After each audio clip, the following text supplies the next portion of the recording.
Good evening, and can I welcome you all to tonight's council meeting. Proceeding on agenda item 1, apologies. John? Thank you, Lord Mayor. We've had apologies from councillors Allen, Avai, Beecham, Copley, Cairns, Forbes, Forker, Hall, Hindmarsh, Brian Hunter, Keating, Lowson, Mitchell, Patterson, Schofield, Hazel Stevenson, Stokel Walker, Story and Williams. Thank you very much. Are there any other apologies? No? Thank you. Moving on to item 2, minutes of previous meetings. Does Council agree the minutes of the special meeting held on 1st September 2021? Agreed. Thank you. Does Council agree the minutes of the normal meeting held on 1st of September 2021? Thank you. Moving on to item 3, that's the official announcement. At this point, can I ask Councillor Tom Campion to stand up, please, and remain standing, please. I welcome you and congratulate you on your recent election, elected as the Councillor for Castle Ward. Councillor Champion was elected on the 9th of September 2021, following the by-election in Castle Ward after the sad death of dear friend Anita Lower. I would like Council to welcome Councillor Campion in the traditional way, please.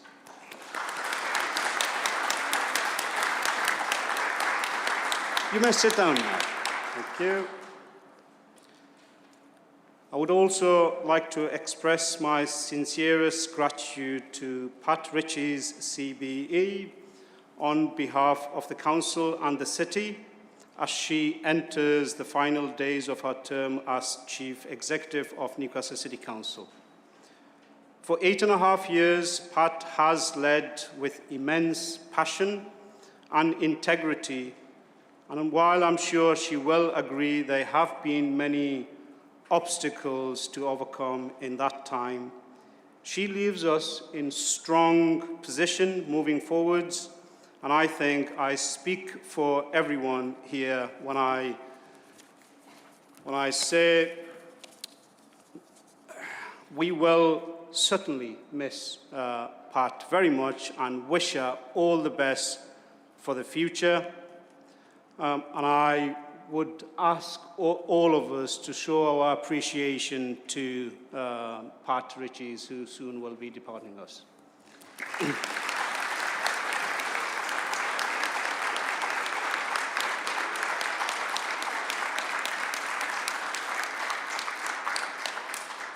At this point, I would also like to offer my congratulations to Pam Smith, who, subject to your approval this evening, will become the new Chief Executive of the Council.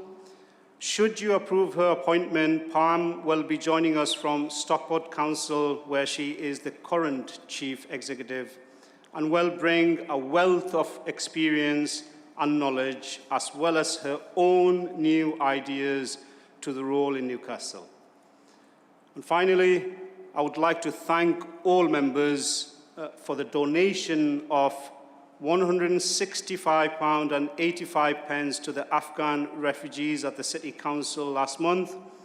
I will also be collecting for my chosen charities at each council meeting. You might have spotted some buckets on either end, so please feel free to put your generous donations in there. Item 4, correspondence. Does Council agree to receive the items of correspondence from Chi Onwara MP and the additional item of correspondence circulated earlier today from the Chief Executive of the Queen's Green Canopy? Thank you. Item 5, petitions. We have received 2 petitions. The first petition to be presented by Councillor Alex Hay. Councillor Hay.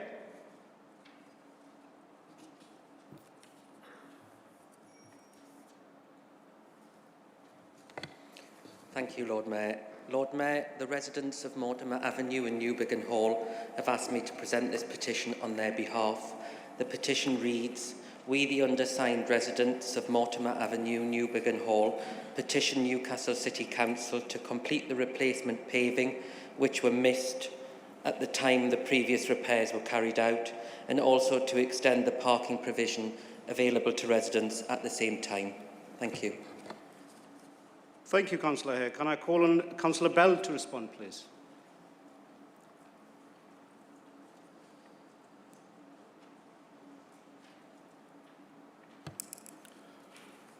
Thank you, Lord Mayor, and thank you, Councillor Hare, for presenting the petition tonight on behalf of the 3 ward councillors in the local area. With regard to petition, in my response to this, I realised that there was a scheme in 2012 to lift and relayer the pavements of Mortimer Avenue, and that was undertaken fully in the area. Our plans, the council's plans, show that the majority of footpaths in the area are in good condition. We are not aware of any areas that were missed, nor any plans to extend any parking provisions. We will continue to use our maintenance budget to address the roads and pavements that are in the greatest need. However, we do not have any planned maintenance schemes for Mortimer Avenue at this current time. We will continue to regularly inspect our roads and pavements, and should any defects be found that meet our criteria for repair works, will be undertaken within the 30 days.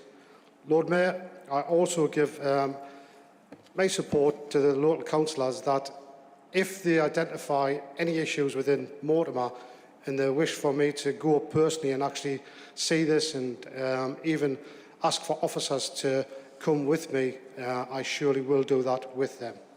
Thank you, Lord Mayor. Thank you, Councillor Bell. Moving on to the second petition, can I call on Councillor Campion to present this, please?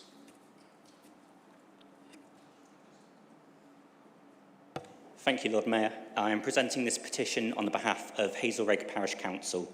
The petition reads, "Newcastle Great Park Consortium is landscaping cell C3 of Newcastle Great Park to mitigate the ongoing development in the Great Park. This will include the planting of trees and hedgerows which will benefit people and the environment. However, some of the trees will be very close to the back gardens of properties on Castle Street, Newham Avenue and Dolphin Villas. This will result in a loss of light in back gardens where many people have been growing food for years. Residents who will be affected were not formally consulted on the plans. Please sign below to ask Newcastle City Council and Newcastle Great Park Consortium to reconsider their plans and consult with residents on the best way forward." Thank you. Thank you, Councillor Campion. And I don't need reminding, this is your maiden speech. So well done, Councillor Campion. Can I call on Councillor Bell to respond, please?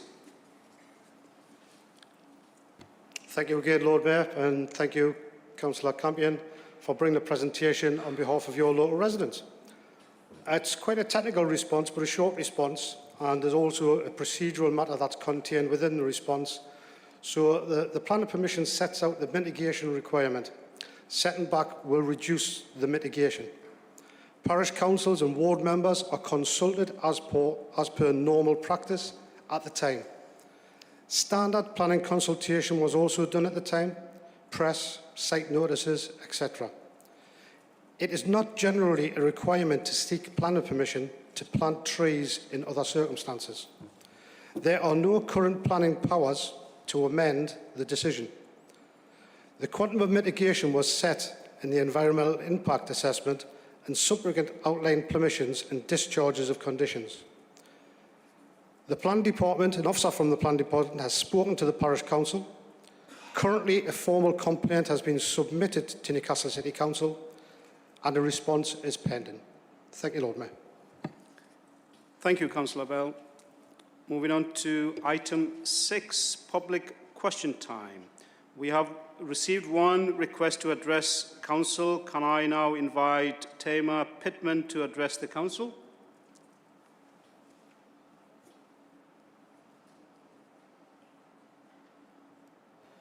Good evening, Lord Mayor and councillors.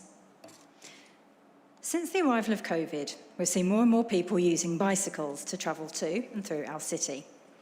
Despite lockdowns ending and social distancing measures relaxing, people are still choosing to cycle. Additionally, more and more people have bought e-bikes for commuting and for shopping. While some workplaces are able to accommodate their workers' cycles by providing ample, secure bike storage, many are not able to do so. This is particularly the case for city centre shops and offices, which haven't the physical space to provide such facilities. There are cycle parking facilities around the city centre. Indeed, 3 years ago, the City Council produced a map showing the parking sites we have. However, the map does not show which of these facilities is secure, and many of those facilities have disappeared in the last 3 years. The Sheffield stands, hoops, provide somewhere to lock bikes to, but they're not secure, as panniers, lights and saddles can all easily be removed from bikes by opportunistic thieves. Indeed, a couple of years ago, one of my Green Party colleagues who attended one of these questions to council had her saddle stolen from outside the Civic Centre. Bikes locked with cheaper locks can easily and quickly be stolen from such stands. To be clear, when I say secure, I mean completely enclosed and accessible either solely by bike owner or, if it's a shared cycle storage facility, that all users have had their details registered. Other considerations include storage of cycles at home. For those who live in flats or shared housing, or even many terraced houses, storing bikes at home isn't feasible. E-bike owners are reluctant to cycle into the city centre and park there, as there's no guarantee of secure cycle parking. With the potential changes to Blackett Street and the introduction of the CAZ, it's likely we'll see even more people switching to cycling in the future, and the lack of secure bike storage across the city is therefore a growing problem. If the City Council is to come good on its promise of a net zero carbon future and its commitment to encouraging active travel, more secure cycle parking facilities are crucial. They're particularly needed at transport hubs, retail centres, and in areas of lower incomes and higher population density. Different low-cost options are available. Bike hangers are small metal sheds which can be bolted onto curbs, and 2 will fit within one standard car parking bay. Each of these secure bike stores will hold 6 bikes. These are ideal, and it would be great to see more of these on our streets. The loss of one parking space shouldn't be contentious for local residents, especially when it means that 12 bicycles could be stored safely in the space of just one car. Cycle Hoop offers a low-cost rental service at just £42 per year per hangar space. Now, the bike hangars are perfect for residential areas and could be used in the city centre too. There are excellent alternatives which other local authorities have explored. Ely Council, for example, have transformed an empty retail unit into a bike storage facility, which fits the needs of workers and shoppers perfectly. Our city centre doesn't lack empty retail units, so we have ample opportunity to lead the way and transform one of those empty shops into a secure parking store. I would like to ask the City Council if it will consider A, installing bike hangers in residential areas across the city, and B, transforming an empty city centre retail unit into a secure bike storage facility. And if these options aren't to be considered, I'd like to ask the Council how it plans to tackle our lack of secure bike storage. Thank you. Thank you, Ms Pittman. Can I call on Councillor Bell to respond, please?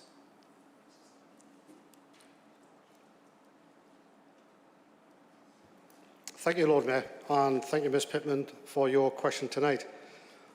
You may be interested to know that the City Council has previously trialled a bike hanger at a location in Arthur's Hill.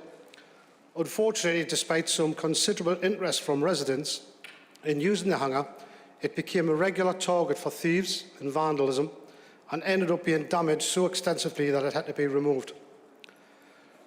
That said, in principle, the City Council does accept and endorse your point that cycle parking of this nature in residential areas, particularly where there are houses of multi-occupation or flats, is important in helping people to take up and continue to use sustainable and active modes of transport, such as cycling. As you are aware, the City Council has adopted a net zero plan with the aim of the city becoming carbon neutral by 2030. One of the actions arising from this plan is that officers are currently investigating opportunities for the development and rollout of active travel hubs. These hubs will provide secure cycle parking, but also in addition could provide features such as bike, e-bike, e-scooter and e-cargo bike hire for car club vehicles, and potentially features such as electric vehicle charging depending on the location. As your question illustrates, there may need to be different types of provision in residential areas compared to the city centre or even at local shops and business parks. I realise this is still at the development phase, but I can assure you that officers are working on this project, and a friendly amendment suggested to the notice of motion to Council is aimed at bidding for funding for some of these measures. In terms of the city centre, we have worked with other businesses to identify vacant units across the city centre and are considering what support is required to bring them back into use, or where that use could be shifted not only to potential cycle parking, but also other uses. In addition to this, it is worth noting that we require all new developments to have appropriate, secure cycle parking. We have worked with our partners at Eldon Square to develop the proposals for secure cycle parking in their site that could be made available to others if funding is secured and the plans taken forward. And we have worked with other architects elsewhere in the city to support the development of proposals that could be implemented in the vicinity of the central station. Again, thank you very much for the question, and I'm hoping that you will see that we as a City Council are working to the same ends as what you propose. Thank you very much, Lord Mayor. Thank you, Councillor Bell. Ms Pittman, you do have the right to respond up to a minute should you wish to.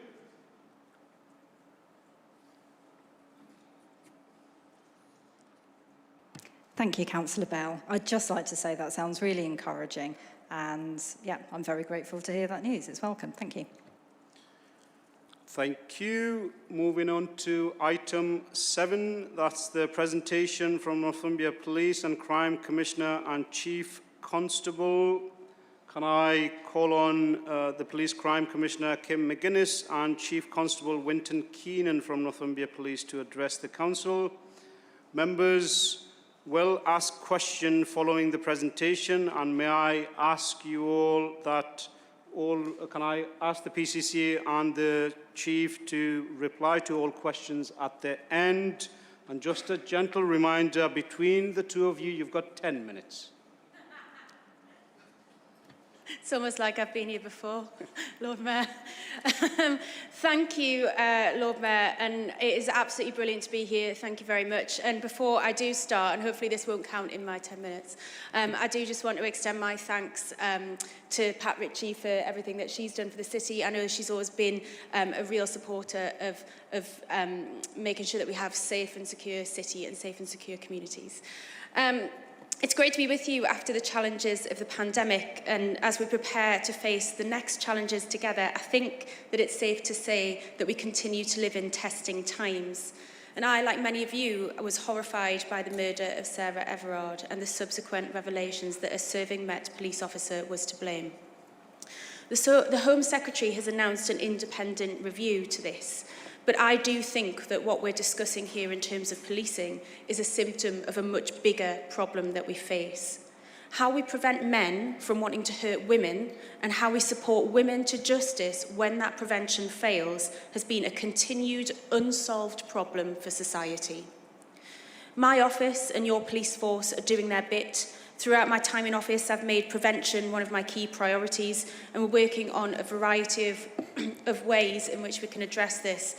And most recently, we secured £800,000 in investment, which will be targeted at making our parks, buses and metros safer. And we're doing this work after listening to women across the region tell us where they feel unsafe and what it is that makes them feel unsafe. And we want a mix of on-the-ground action and wider safety measures. So we'll see more CCTV, improved lighting, more safety volunteers on public transport, similar to projects like the street pastors. But we'll also be giving women the chance to have their say on park safety measures in a new advisory group, including at Leazes Park. There'll also be a new app for reporting where and why you feel unsafe.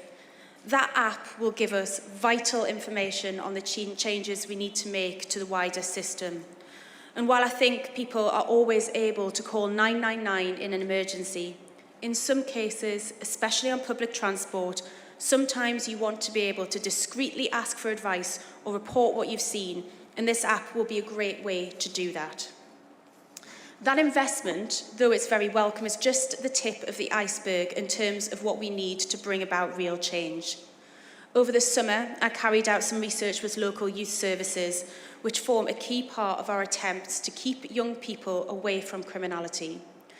And we found more evidence of the impact of government austerity. A lack of youth workers, no support for the vulnerable, no access to opportunity for too many young people. Councils like Newcastle, as I know as an ex-Newcastle councillor, were deprived of the funding needed to back our young people. And instead of healthy role models, the government has left our young people at risk. Sometimes that risk is of increased criminality, but sometimes it's about increasing antisocial behaviour, which covers many different complaints. During COVID, we saw reports of antisocial behaviour go up, partially because of the way that COVID fines were recorded, but also from the impact of people spending more time at home. But there is a wider driving force behind antisocial behaviour, and to me that is a lack of opportunity for children and young people in some of our most deprived households and neighbourhoods. That's why I'm working with council leaders on a new approach to antisocial behaviour. We're hoping to come together later this month to see what opportunities there are to reshape a joint response. It's clear that we need to take a bigger and more joined-up approach to antisocial behaviour. Kids causing trouble in Newcastle city centre or Gateshead interchanges often travelled from other areas, and we need to match our resources in order to better serve the public. That, I hope, is what this strategic board will enable across Northumberland, Tyne and Wear. But with youth services and antisocial behaviour and so much else about crime, a lot of it comes back, I think, to tackling poverty. We still see too often that where you come from, even down to which neighbourhood, can decide your life chances. And for some people, those missed opportunities may mean increased risk of criminality. We can't solve that problem with a policing response alone, and we won't see real change to crime levels until we have the wider investment in crime prevention, in youth services and in education. While we wait for the government to back us in that approach, there's plenty more that we can be doing together in our neighbourhoods. So soon I'll be back in touch with you as local councillors to ask for your help in backing those neighbourhood groups that we all know do such good work with the money recovered from criminals. In the next wave of Operation Payback, I'll be taking the cash that has been earned illegally and creating 2 different levels of grants so that the smaller local groups can get something as well. I'll be asking you to spread the word and get applications in from your ward, because it's right that we stand by our communities and support those groups who make them better. So I'll be in touch about that. In the meantime, I look forward to keep continuing to work with you, and I'll hand over to the Chief Constable for a more operational update. Thanks. Lord Mayor, bitter experience tells me that I must do my level best to get this down 10 minutes, so I will, the usual caveats apply. I'll go through a very, very high level. Apologies to those behind me, but if anybody wants more information, please do contact me personally, because in a few minutes we've got left, I'm not going to be able to do very much than very high level. Very quickly, just give you some reassurance. 12 months to 12 months, we are actually showing a decrease in crime across your local authority area. We're coming out of COVID. We are seeing a new normality emerge, as you'll be yourselves. Demand, to use an overused phrase, is going through the roof. But you'll see this with our other emergency services. Same with NIAS. We're getting an awful lot more calls for service, and an awful lot more are coming in by with the 999 system. And there are real calls for public safety in the main. It's not translating to criminality, it's translating demand for service. So very quickly, to give you some issues with regard to the issues that the council is usually interested in. We have seen, despite the reduction in crime overall, we've seen a slight increase in violence against the person, especially as we're emerging into nighttime economy again and people come into contact with one another. A very slight increase, I won't bore you with the figures, but it's about 4%. We've seen a slight increase in hate crime, but any slight increase can be seen to be a worrying issue, It's something we've talked about in Chamber, in Council before. What I would say with regard to that, the increase that we are seeing most is actually transphobic, but they're small numbers, but the biggest percentage increase. And we're seeing increase with regard to homophobic. Now, in many ways, that, of course, is real concern for us. But part of the positive there, we all know that these crimes continue to be underreported. And so actually an increase in reporting and an increase in reporting can, to a certain degree, seem to be positive.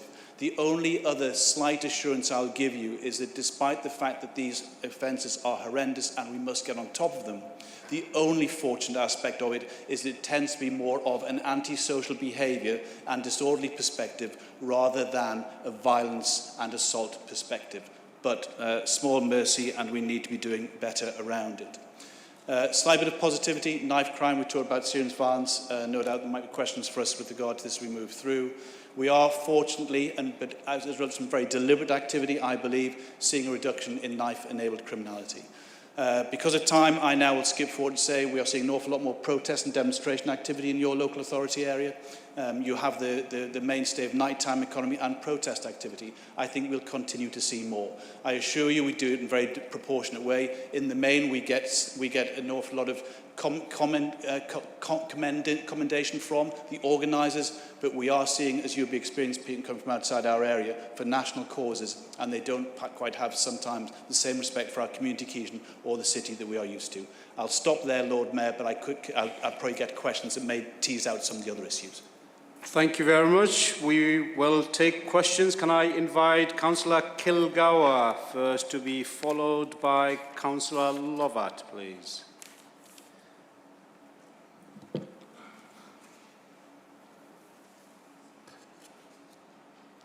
Thank you, Lord Mayor, and thank you both for a really informative presentation. Well, I appreciate time is tight. I wondered, in light of her comments earlier, if the Commissioner could comment on the Prime Minister's statement earlier this week that he does not support making misogyny a hate crime. One hopes that he understands the meaning of the word, unlike his Justice Secretary, and that he believes there is an abundance of existing legislation to tackle violence against women and girls, and that widening the scope of what the police are asked to do would just increase the problem. Linked to that, following the horrific murder of Sarah Everard by a serving Met police officer and the resulting debate about women and girls' safety, as well as trust in the police and the criminal justice system. And I must say I really welcome hearing some of the measures that both the Commissioner and the Chief Constable are taking to keep women and girls safe. However, I wondered if they could expand on how they're ensuring Northumbria's vetting standards and culture can ensure the public can continue to have confidence in the police. Thank you, Lord Mayor. Thank you, Councillor Kilgour. Councillor Lovat to be followed by Councillor Cook. Thank you, Lord Mayor. It's over 12 months since Operation Madeira was launched as part of the Safer Roads initiative. There was some initial success reported in the media. At September 2020 full council meeting, I asked the Chief Constable whether Operation Madeira would help reduce speeding. There were 3 fatal crashes reported at that time. Does the Chief Constable have any data to confirm or otherwise that the operation was or is successful in reducing speeding across the force? And could he provide Council with an update on how the force is dealing with the ongoing problem of speeding on our roads, especially in 20 and 30 mile an hour zones? Thank you, Lord Mayor. Councillor Cook. You both mentioned antisocial behaviour. This includes vandalism and crime relating to unregistered motorbikes, which is one of the ways which very many people, in fact most people's direct contact with crime is through antisocial behaviour and so on. Many residents feel it's futile involving the police with these issues. So do we have an assurance that there is a strategy for dealing with crime relating to unregistered motorbikes? Thank you. Thank you, Councillor Cook. Councillor Ashby, followed by Councillor Ali.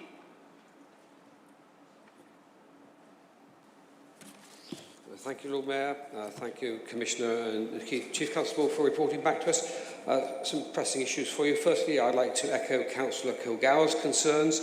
Can you give us an absolute assurance that all people, before starting work for Northumbria Police, be they newly employed or transferred, are fully vetted and that there is zero chance of past crimes and misdemeanours being overlooked, as was the case with the Metropolitan Police? How frequently are plainclothes officers alone in unmarked cars on duty in our area? And what advice would you give to anybody stopped by such a singleton to ascertain their bona fides? Are all plainclothes officers on duty equipped with operational body cams, which are switched on at the time they stop members of the public?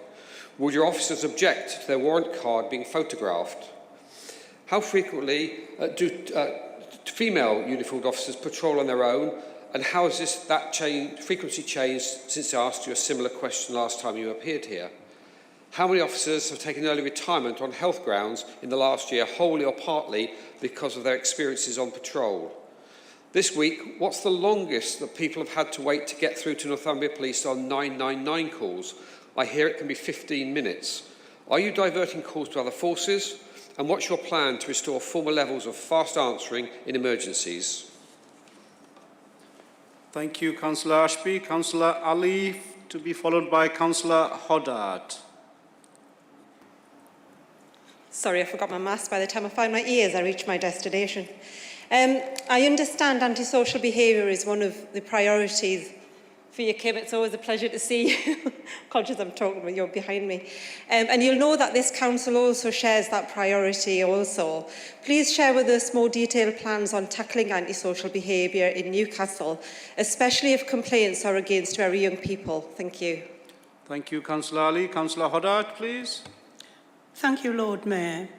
I have two questions for the Commissioner.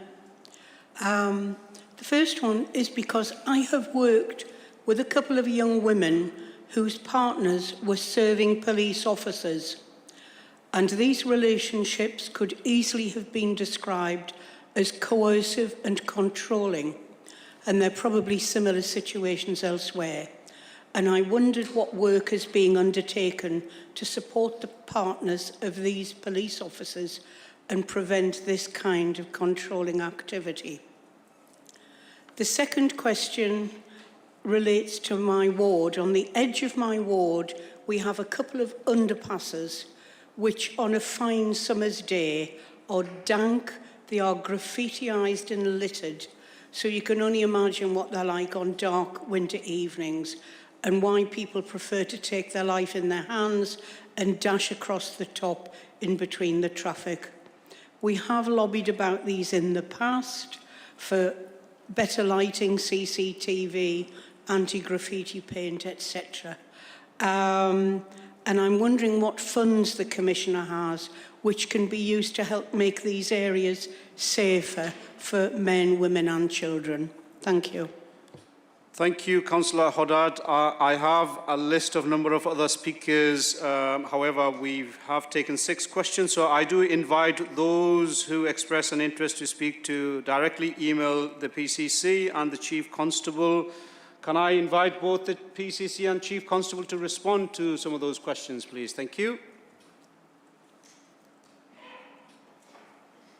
I'm not going to lie, I'm a bit out of practice at scribbling down these questions. It used to become an art form, didn't it? Right, so Councillor Kilgour, you mentioned the Prime Minister's comments on misogyny, and I think that what I'm hearing from government is that they fail to understand the size of this problem. They're dealing with things in silos. So it's about the police, it's about misogyny, it's about domestic abuse, it's about rape prosecution rates, it's about culture. And it's about the bigger picture. And what I keep hearing from Boris Johnson and from Priti Patel and from other members of the government is, we understand this problem, it's really bad, it's not good enough, prosecutions aren't happening quick enough. But what I'm failing to hear is any sort of solution. And what we've got is significant backlogs in the courts which are just not clearing. If you are a victim of rape, you have got to wait sometimes 2-3 years to get your day in court. And no wonder women don't want to go through that. On top of that, we need funding to be able to address the issue with disclosure, getting information from phones and that kind of thing. Obviously, we've got Safer Streets money, but it's only part of the answer. And we need to look at the wider questions about education and how we embed these changes into society. And so this week it has been disappointing, the response from government, when actually what we need is very clear action. The fact that we've got a Justice Secretary who doesn't even know whether misogyny affects a man or a woman is beyond me. And altogether, I don't think it does anything for that wider picture of confidence in the police, or in fact in government, to be able to fix this problem. On that issue, and this is moving into also answering Councillor Ashby's question, on that issue of confidence in the police, I have confidence in Northumbria Police. Myself and the Chief discuss this all the time. What is the vetting procedure? How is it working? Where are people falling down on vetting? What is the training that officers receive? How is that going? How many are detected if there's something going wrong? This is something that is picked up in Northumbria, and crucially, when something is going wrong, something is amiss with a colleague, it is their colleagues who bring it to the attention. And so it's important that it remains an environment where people feel that they're able to do that. But I think one thing that I would leave you with is that I meet myself and the Chief actually on their first day, meet every single police officer coming through Northumbria Police, joining the force, and there are hundreds of them joining to solve this exact problem, which gives me real hope. And I think that that is a really positive thing. I think, second of all, I want to draw attention of Council to two police officers who, on the day that Wayne Couzens was sentenced, I don't even like using his name, on the day that that man was sentenced, sat on Twitter all night and answered concerns from women in the community about, issues around being approached by a male officer, listening to women as to how they should respond and how they could make women feel better. And I think that that is much more demonstrative of where we have our force.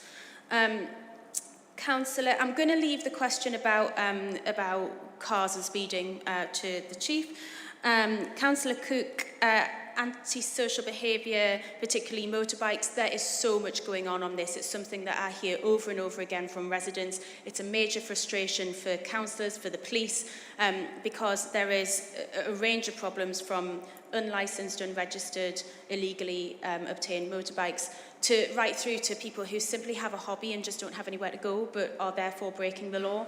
And so I think it requires a range of tactics which the force are looking at, and a range of things that we're working on as well. So things like providing opportunities for them to go somewhere safe and secure where they can ride. So there's a number of inquiries going on into that as well.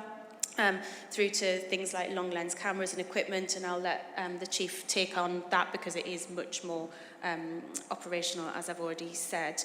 Councillor Ashby, I actually lost track of how many questions that you asked, but I think I've already answered your question about vetting, and I think that there is an awful lot of work going on in the force, and I am very assured and continually asking those questions of the police to make sure that everything is being done to prevent something like that happening again happening in this area.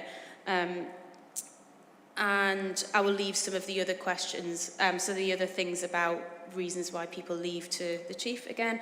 Councillor Ali, ASB. So I think I mentioned in my presentation that we are looking at ways to bring councils and the force and other partners together to resolve issues around antisocial behaviour. I think experience as a councillor and then the consultation from the Police and Crime Plan, it was really clear that the thing that really irritates residents is when they ring the police and they get told to ring the council, they ring the council, they get told to ring the police, and ultimately nobody solves their problem.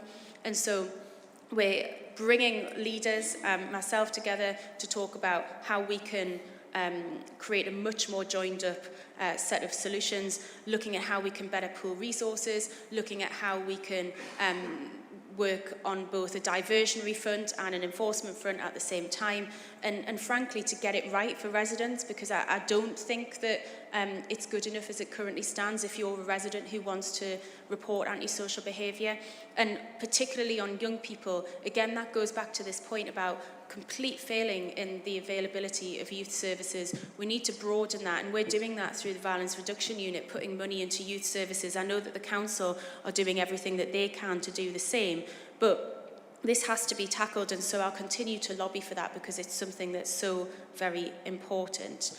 And Councillor Huddard, I actually think your questions are broadly operational. So the question on coercive controlling behaviour with officers I will leave for the Chief. And underpasses, we have Safer Streets money. Whether or not the area you're talking about is covered by that, I don't know. But please feel free to get in touch with me with specific casework if you think there's anything my office can help with. Thank you. Hand over to you. Right, Lord Mayor, thank you. If I miss any of these out, please do remind me. Councillor, I think in a lot of things, ways it's been answered, but the only thing I'd add to that, look, I recognise that culture and policing, I've been amongst it now for my 37th year.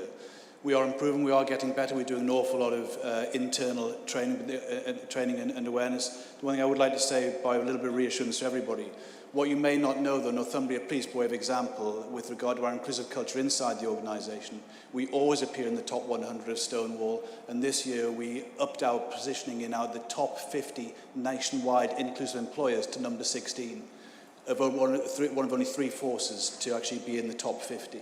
So you can have reassurance we take this very seriously. We've got an awful lot in place with regard to support groups, as well as what we do through our staff associations. And if you want any more on that, I'd be delighted to share it with you, because we're on a real journey in getting some real success. Coming to Councillor Cook, with regard to the Safer Roads issue, the fatal accidents, I'm really sorry, I can't give you the factual information required. I haven't got that here.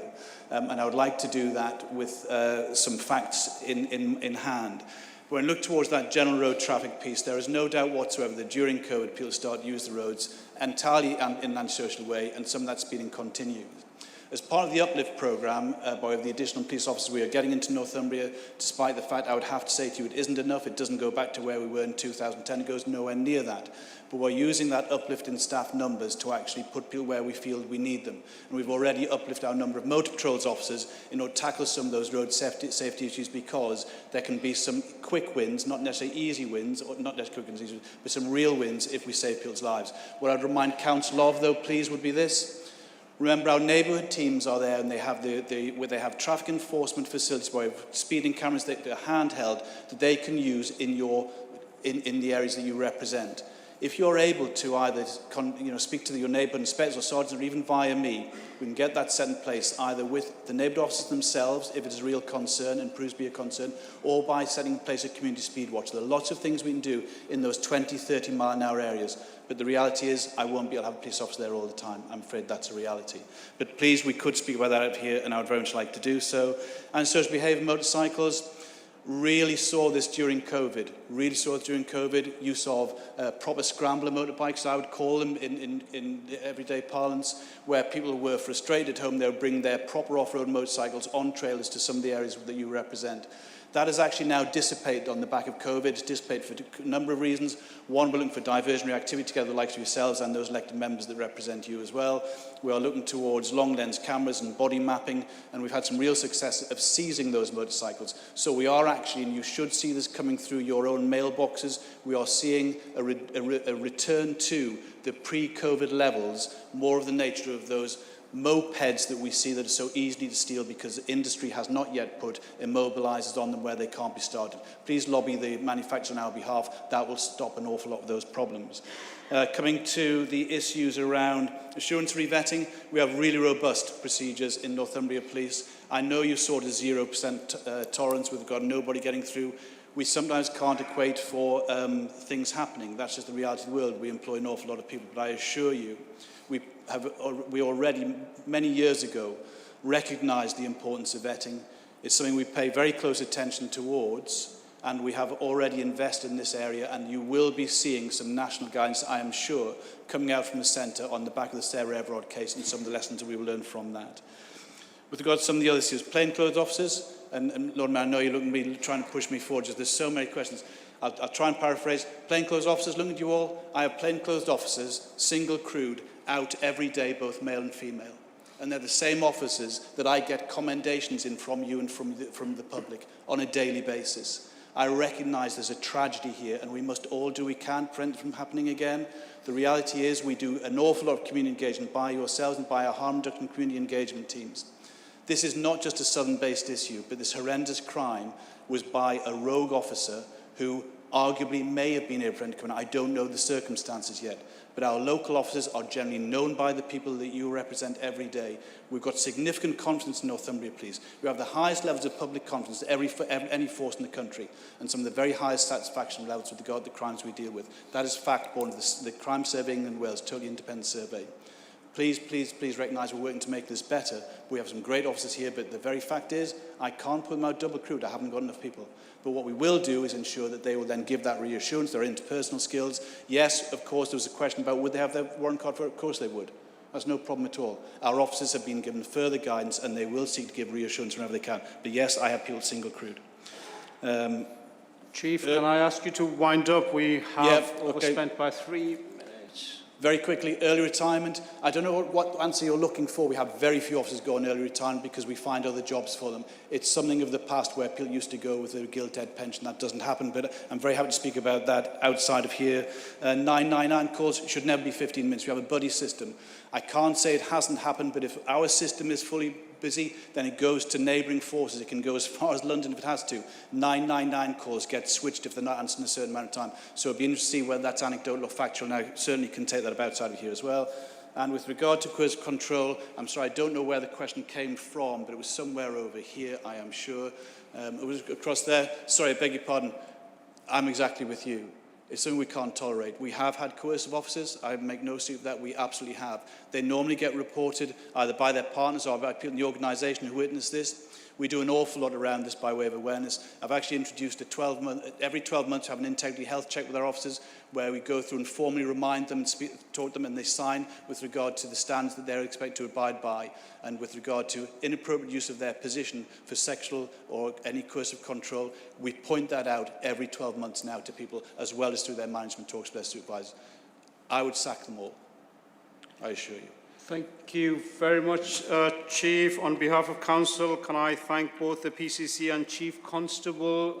There was a lot of questions there. If you didn't manage to answer some of those, can I ask you to respond to those questions directly to the councillors? Thank you indeed to both of you.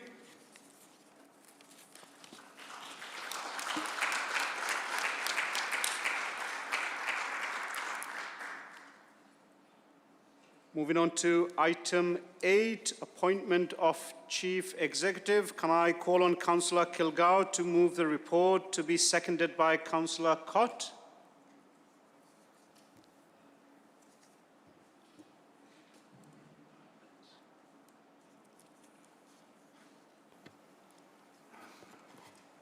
Thank you, Lord Mayor. And can I echo your earlier thanks to Pat Ritchie, our outgoing Chief Executive. She has served this council and indeed the city with vision, integrity and diligence through what have been some of, if not the most challenging times in local government history. So on behalf of us all here, thank you, Pat, for all your hard work, your resilience and for your good humour. Lord Mayor, the report before Council tonight is very straightforward, following a lengthy and thorough recruitment process, including, for the first time, member, staff and trade union and external stakeholder forums. The interview panel unanimously agreed to recommend to Council that Pam Smith be appointed as Chief Executive. As the report states, Pam is currently Chief Executive of Stockport Metropolitan Borough Council and brings with her an abundance of knowledge, experience and understanding of local government at all levels. And I would ask Council to agree the recommendation in 2.1 of the report and to appoint Pam Smith as our new Chief Executive. Thank you.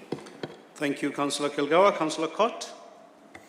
Thank you very much, Lord Mayor. I'd like to second the recommendations, and I too would like to pay tribute to the outgoing Chief Executive, Pat Ritchie, for all the work that she has done for the city. She has put the city on the map, and her work with partners is really important to mention. Some of that has been exemplary. And those partnership arrangements are the legacy that she will leave, and she can be proud of what she has done. So I wish her, and I'm sure we all wish her, the very best as she moves on to a new phase in her life, and we will miss her contributions. So yes, I do want to second this report. I was part of this process myself, and I can certainly agree that the process was very robust, There was proper rigorous assessment of the candidates, including technical assessment and interview. We were also fortunate to have the advice and support of Mark Lloyd from the LGA, which I think was a really useful opportunity. And I think that was all very good.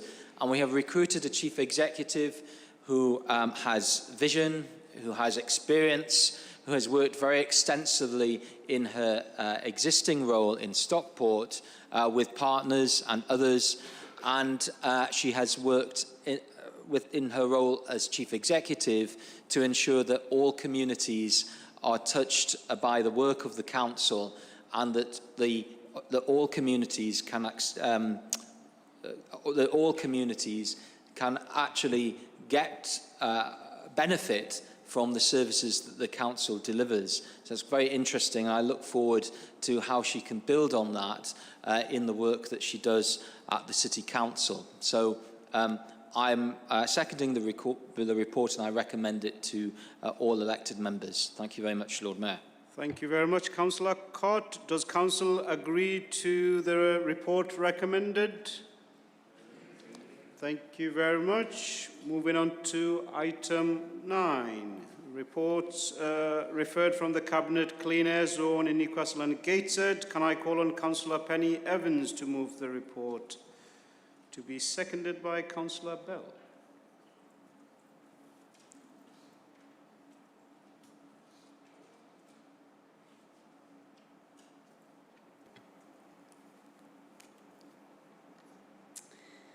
Thank you, Lord Mayor. This report sets out the full business case for the implementation of a Clean Air Zone Category C, and is following the procedure set out in the City Charter for the Council to agree in advance of the submission to JACU, that's the Joint Air Quality Unit. Some here this evening may remember that full Council previously agreed the submission at its January 2020 meeting for a CAS-C plus additional traffic restrictions. However, after delays partly due to COVID but principally due to a legal challenge which took a couple of months to overcome, we were directed by government to do some new modelling before we could resubmit. Now, the new modelling has shown that we will be compliant with the implementation of a CAS-C. So, Lord Mayor, this report attempts to bring all members up to speed, ensure that everyone is aware of all the work that we have been doing on this issue, all the consultations that we have previously carried out, and so that we can all understand the journey we've been on and where we've got to in our current report. Although I have to admit, Lord Mayor, that it is difficult within such a short report to outline the many nuances of such a complicated and impactful series of decisions taken over many years. Lord Mayor, I'd just like to take 2 seconds out of my report just to pay tribute and say thank you and put on record huge thanks to Councillor Arlene Ainsley, who led the Council on this report previously. She did a huge amount of work on this. So let me be clear. Fundamentally, poor air quality is bad for people's health, it's bad for the environment, and it's bad for the economy. And we are committed to tackling air pollution and improving air quality. But this is really why we have some issues with the government's narrow focus. The government's focus is mainly on one pollutant only, and that's nitrogen dioxide. So, as a reminder for members, the government's legal direction to us as council is to deliver compliance within the legal limits of nitrogen dioxide in the area which the authority is responsible in the shortest possible time. It does not cover CO2 emissions or other pollutants. And I also need to highlight that it is the government are only required to fund the measures that are needed to deliver the improvements in air quality in relation to nitrogen dioxide in the shortest possible time. And it's they who choose what level of funding they will provide to mitigate the impacts of these measures or for other complementary measures. Lord Mayor, I make this reminder as Cabinet Member for Climate Change because I know that transport is responsible for 30% of our emissions in our city, and that's CO2 emissions. So it would have been fantastic if the government had had a plan. Well, I know that's stretching it, but also a plan to cover tackling carbon dioxide as well as nitrogen dioxide. How wonderful would that have been in a year of COP26? But alas, that is not the case. This government has chosen to focus on cutting air pollution by focusing on nitrogen dioxide. So, and it has created some bizarre outcomes. For example, you can downgrade from a newer diesel vehicle to an older petrol one, which may help with the nitrogen dioxide pollutants, but it's really not good for its carbon emissions. So, just to be clear, we're not anti-car here, but what we are about is being anti-car dependency. So we've not been sitting around waiting while doing nothing in the meantime. We've been successful in our clean bus technology fund. We've been upgrading 200 buses. We've got 9 ultra-low emission Go North East buses now travelling between Newcastle and Gateshead. We've got, we're working on an ultra-low emissions partnership. We've got some enhanced bus priority ticketing. We're looking to how we can reduce some uses of car in terms of our bus partnerships. And we're also looking at some proposals to transport corridors like the Coast Road, the West Road and the Great North Road. So, back to the air quality report in front of you, Lord Mayor. So, basically, this sets out the work that's been undertaken by Newcastle and Gateshead Council. It involves some changes from the last time that it came to Council, and these are changes such as removing the planning restrictions on the Tyne Bridge, New Bridge Street and Gateshead Town Centre. These additional traffic management measures had actually been raised as a concern by residents and emergency services, so I'm pleased that we've been able to listen to what residents said and accommodate this and still remain compliant. We hope that these new changes will also lead to lower carbon emissions, lower levels of rerouting, and consequently lower levels of nitrogen dioxide emissions compared to a CAS-D might have been or a CAS-C with the traffic changes. Lord Mayor, the report outlines what the CAS-C is, how it will apply to buses, coaches, taxis, heavy goods, vehicles and light goods. It also sets out what the charges are, and also it sets out some of the funding and grants that we will be making available should DEFRA be able to fund us in that way. Councillor Evans, can I remind you, you've had 5 minutes. Just no problem, Lord Mayor. I was just going to refer back to the report for everybody to be able to see what the exemptions are, what the charges are, and Lord Mayor, I hope that members will be fully accepting of this report and understand the implications and the need for the report. Thank you. Thank you. Councillor Bell to second the report.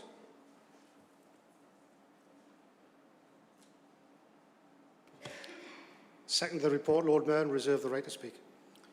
Thank you very much. Can I invite the speakers and remind you to be very succinct if you can with your question. Firstly, Councillor Stone, to be followed by Councillor Higgins.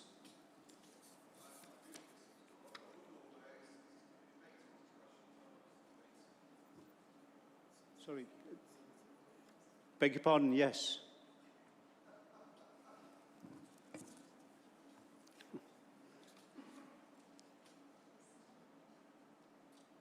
Earlier today, the Prime Minister spoke to adoring supporters about his bold vision for the country, albeit one which bears little resemblance to the reality experienced by citizens. So I was expecting the leader to be giving a similar speech tonight, and I'm disappointed that he's not here to read his speech to Cabinet, in which he seemed very put out by the opposition's concerns about the clean air zone.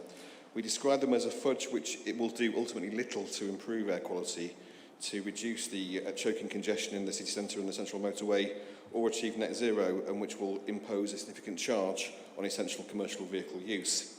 Now, I can accept the implementation of the CAS policy by government has not been consistent, but it's striking the city has spent 3 years to agree a proposal supposed to deliver air quality improvements in the shortest possible time, and it's also striking that we are being asked to support a version tonight which is very much watered down from the previous intentions.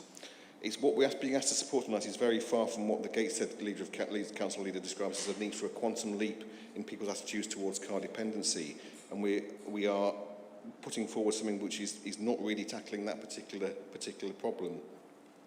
We regret that the administration is not grasping the nettle on that, and we accept the reality that we'll only see real progress in air quality if we reduce car dependency by doing more to provide alternatives. And a council that truly aspire to lead on net zero and transport transition would be bringing forward action on these fronts alongside the Clean Air Zone plans.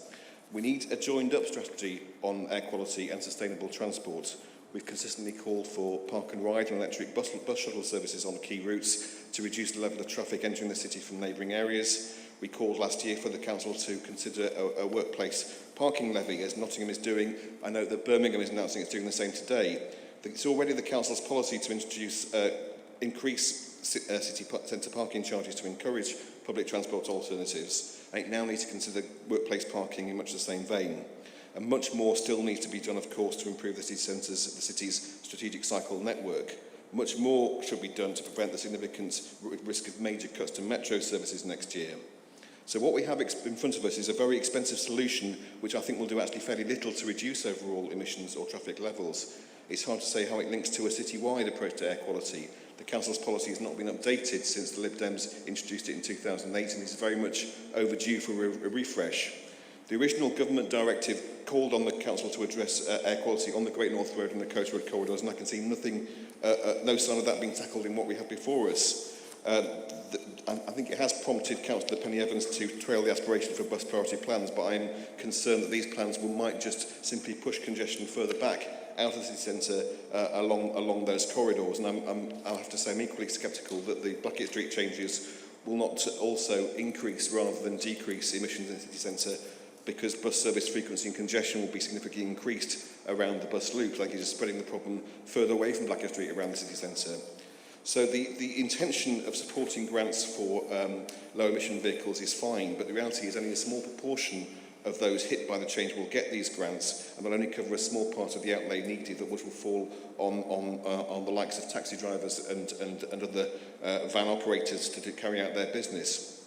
So even even more significantly, I think if the scheme fails to generate the forecast revenue levels set out in the plan, the impact will fall even further on creating a shortfall in terms of that grant support for that legitimate aim.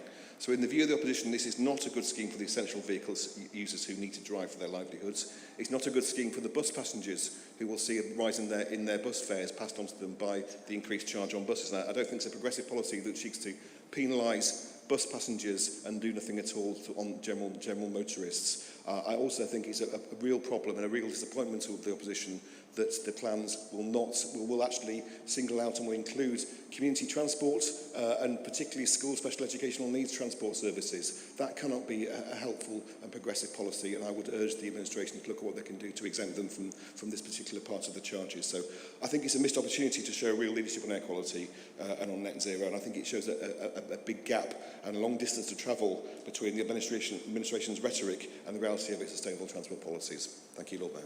Thank you very much, Councillor Stone. And can I remind all councillors, when you're to be speaking at some of these reports or motions, you do have a maximum time limit, which we all should be well aware of, with exception to newer members. So be mindful of that, please. Councillor Higgins.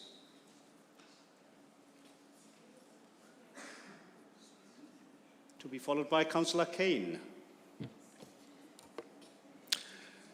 Yes, Lord Mayor. Can I first of all thank Councillor Penny Evans and her team for bringing this report to Council and for all their hard work on this crucially important issue that is so vital to the future well-being of our city. I would also like to take this opportunity to express my own appreciation of the important part played in this by former Councillor Arlene Ainsley in her previous role as Cabinet Member, who did so much of the groundwork and sadly received a great deal of unjustified criticism and abuse for her endeavours.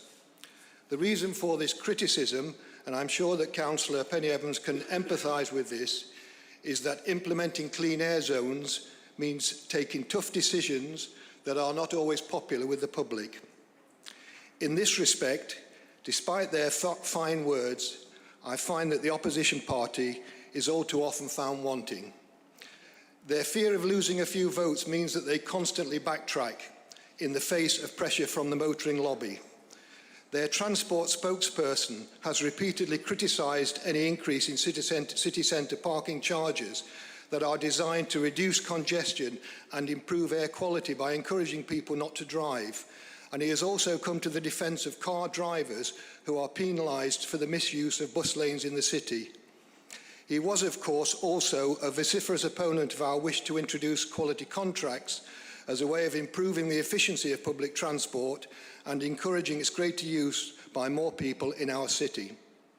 Our bridge closure programme, designed to create clean and safe routes for both cyclists and pedestrians, has also been met with opposition from members of the party opposite for fear of upsetting motorists in their area, rather than pointing out to them the benefits that these changes will bring to us all. The time has come for them to put the city first and to stand by their much-trumpeted green credentials. At a recent Young People's Climate Change Summit in Milan, Greta Thunberg quite understandably accused politicians of too little action and too much blah, blah, blah over climate change and other issues affecting our environment. I have no doubt that we will see plenty more examples of blah, blah, blah at the COP26 summit to be held in Glasgow in the near future.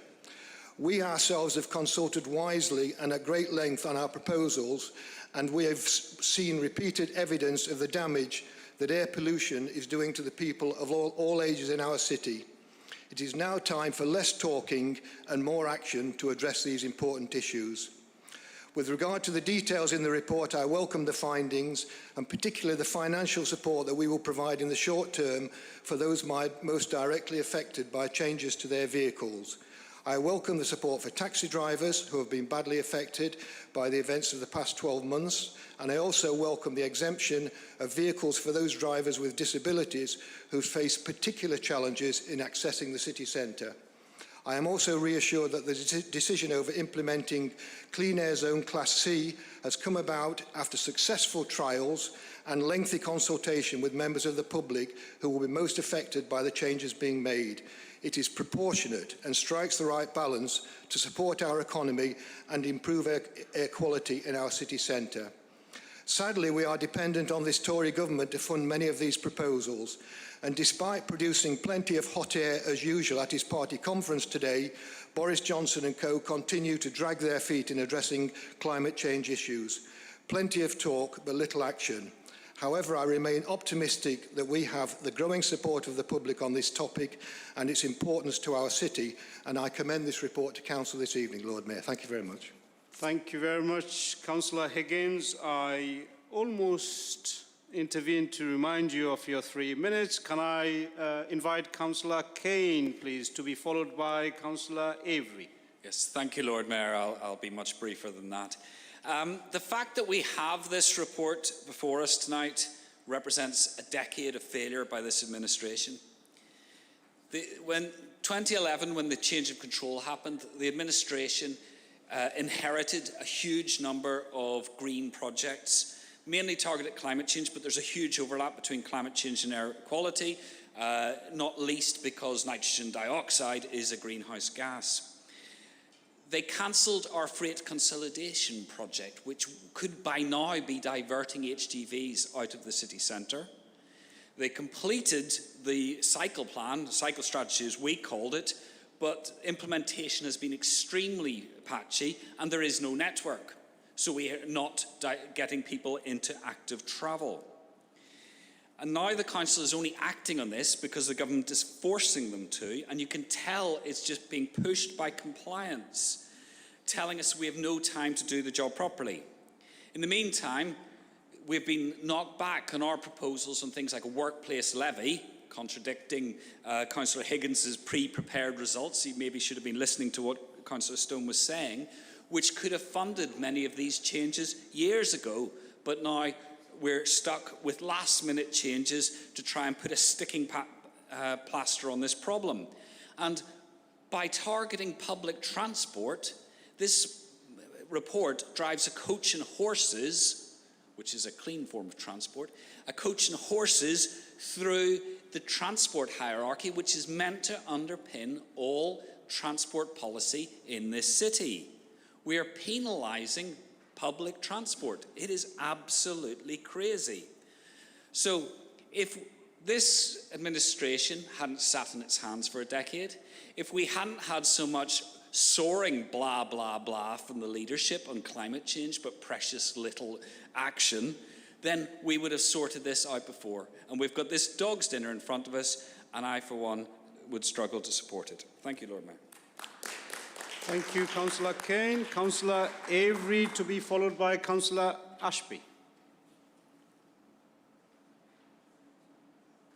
Oscar Avery.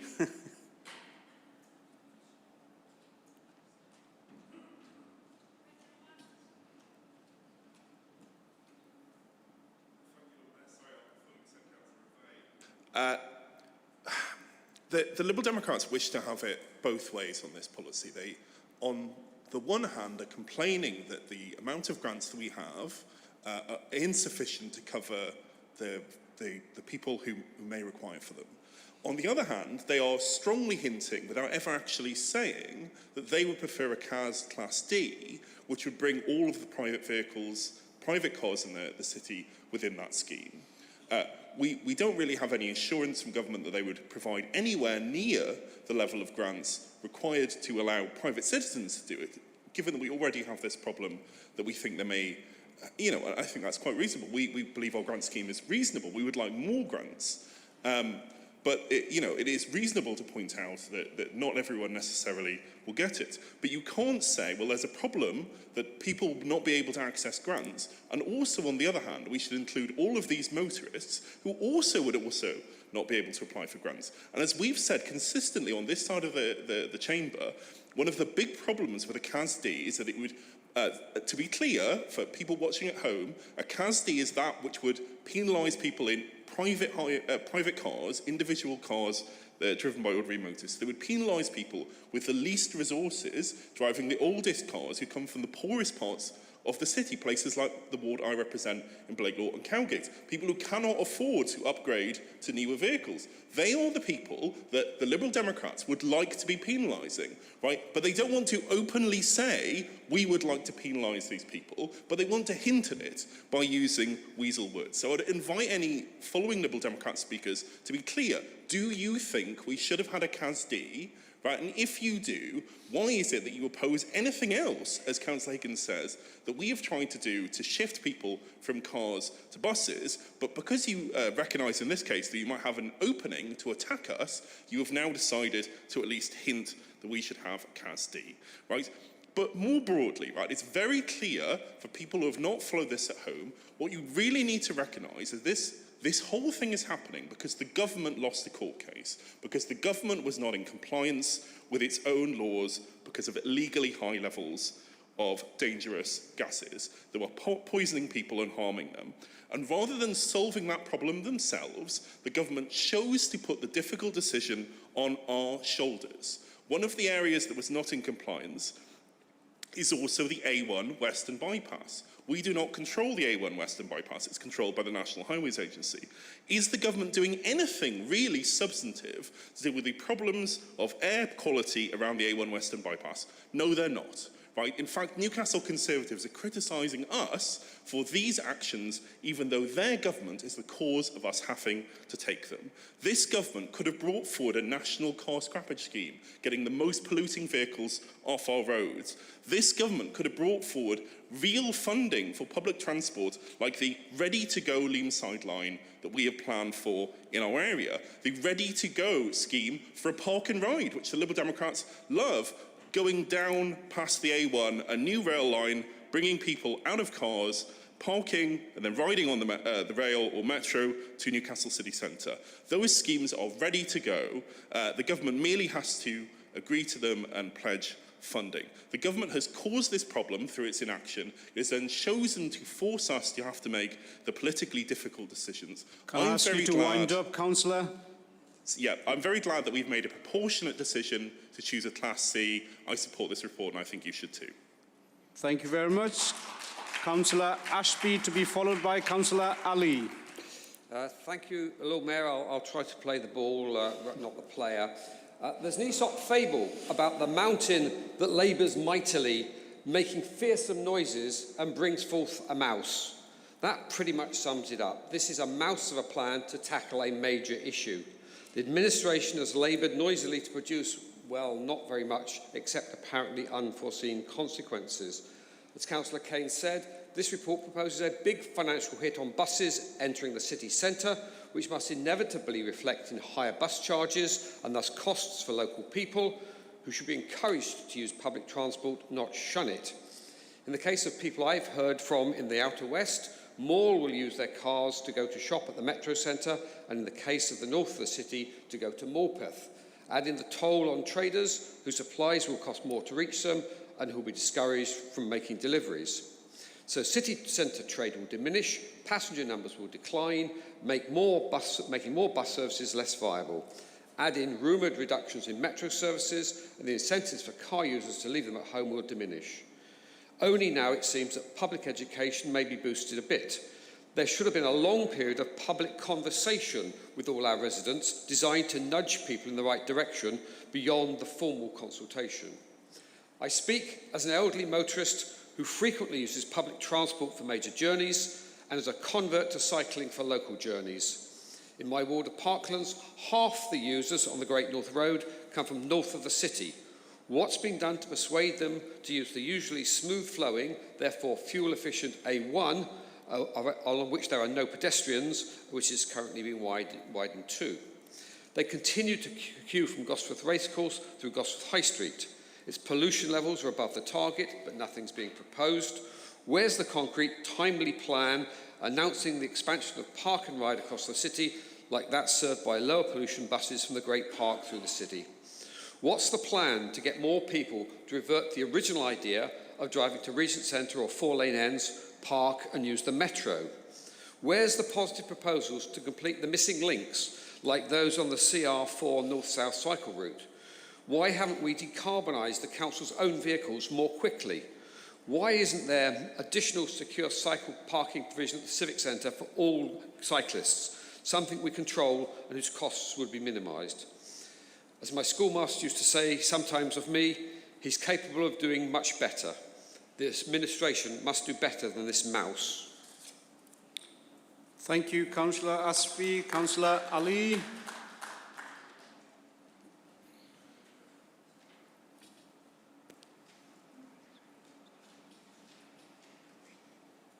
Thank you, Lord Mayor. I just want to mention something about the electric shuttle buses, Lord Mayor. It's not that there has been no action for the last 3 years. We are proud that we now have the first all-electric bus service in the region, running between Newcastle and Gateshead, the 53-54 Go North East Voltra. Our bus operator partners have also retrofit a large number of their vehicles to the latest emission standards. The North East is also progressing to phase 2 of the National Zero Emission Bus Regional Area Scheme to deliver a significant number of ultra-low emission buses. So electric buses are clearly an area where we are delivering.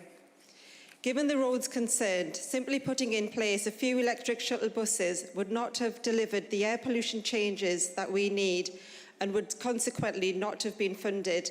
York, for example, were not actually subject to a legal direction to deliver a clear air zone, so did not have to deliver in the shortest possible time. Furthermore, no road in central York could be feasibly compared to the central motorway in terms of traffic flow or size, so solutions would obviously be different. I welcome the report tonight, Lord Mayor. Thank you, Councillor Ali. Councillor Bell, you reserve the right to speak.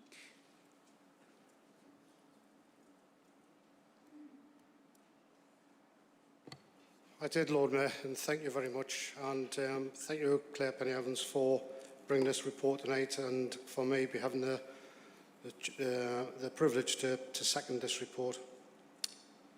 Unfortunately, what I've heard from the opposition is possibly a lot of well thought out but personal opinion. I've also heard a lot of personal researched information that's came forward. I haven't heard much of it that's backed up by any evidence whatsoever. There's a few things that's been touched on that will actually help us to reach our targets that we've been set. But as far as the clean air zone is concerned, possibly will have little effect. Park and ride schemes, which have came about in the conversation tonight, raised by a couple of members, may not have the effect that we're looking for, but the bigger picture is that we would like to encourage more park and ride schemes in various parts of the city. But as far as this is concerned, it's only one element of it and will not affect on some of the roads that we're talking about. We've also heard the phrase tonight, a dog's dinner or dog's breakfast. Yes, I would say that and I would agree, but it's what this council, this administration, is trying to put right from what we've been served up by from government. And we will endeavour to do that.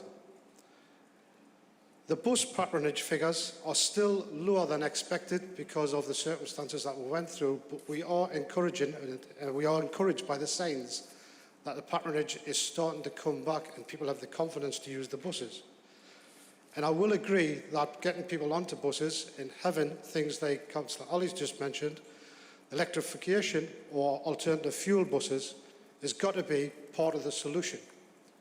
And she mentioned the bus service which has been brought on, and I must admit it's a great example of how we can use funding, adequate funding, but also the determination to make changes and offer people a real alternative.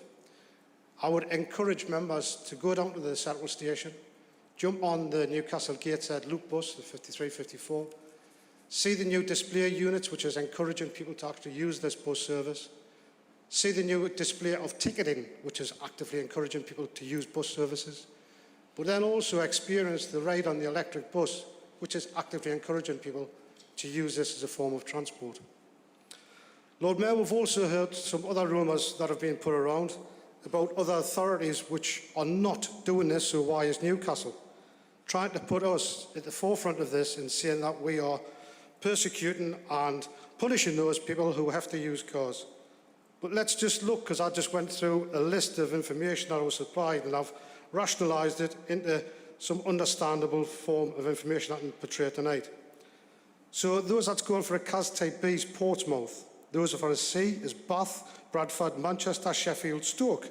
Those for a D is Birmingham and Bristol. Zero emission zones, Oxford. Low emission zones, Aberdeen, Edinburgh, Dundee, Glasgow. Liverpool, unknown at this moment in time unless things have changed since I've received this information. Lord Mayor, I think that what we've prepared tonight and what Councillor Claire Penny-Evans has brought is something that's good for the city. It will help us. It makes the best use of the resources that we have available. It helps those people who are on lower incomes. It helps business in the city because we are working with people like the bus operators to try to prepare a better system of transport for individuals within the city. And I would encourage all members within the chamber to actually accept this, because this is a well-researched document and it's possibly the best that we will get with what the government has given us. Thank you, Lord Mayor. Thank you, Councillor Bell. Councillor Penny-Evans, you have the right to reply.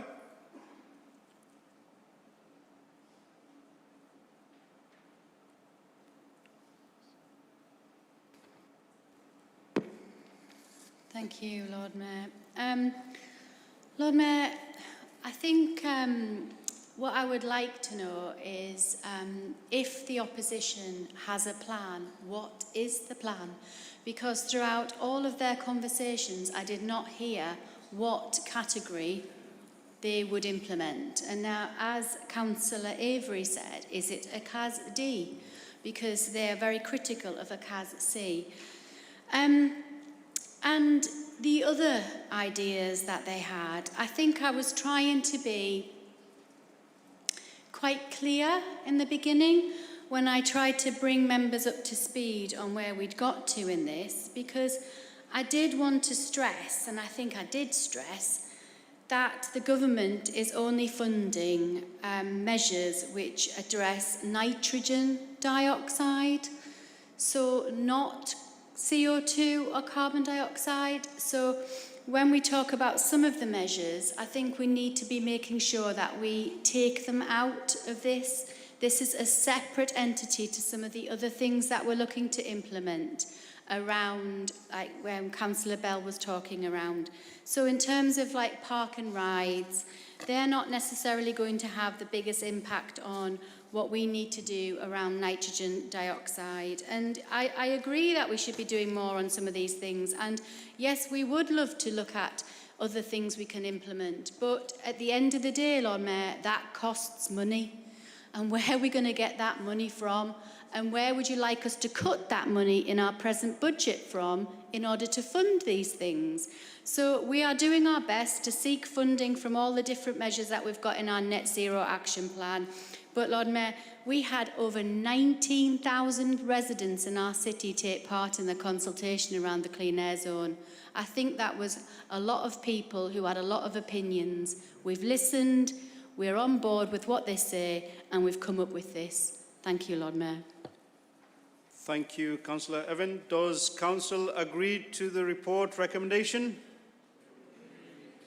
Thank you. Do we need a vote?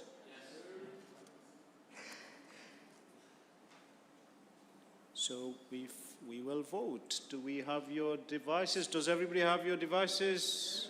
Get your devices ready.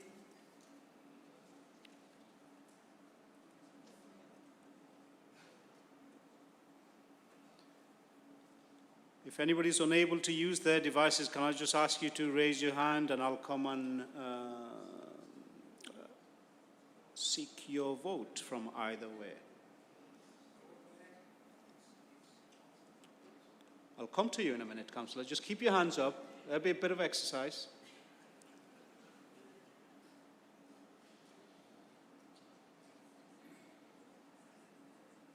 Is that everyone successful to cast their vote? I've got two hands here. Your vote. So supporting the report and your... So yours finally worked.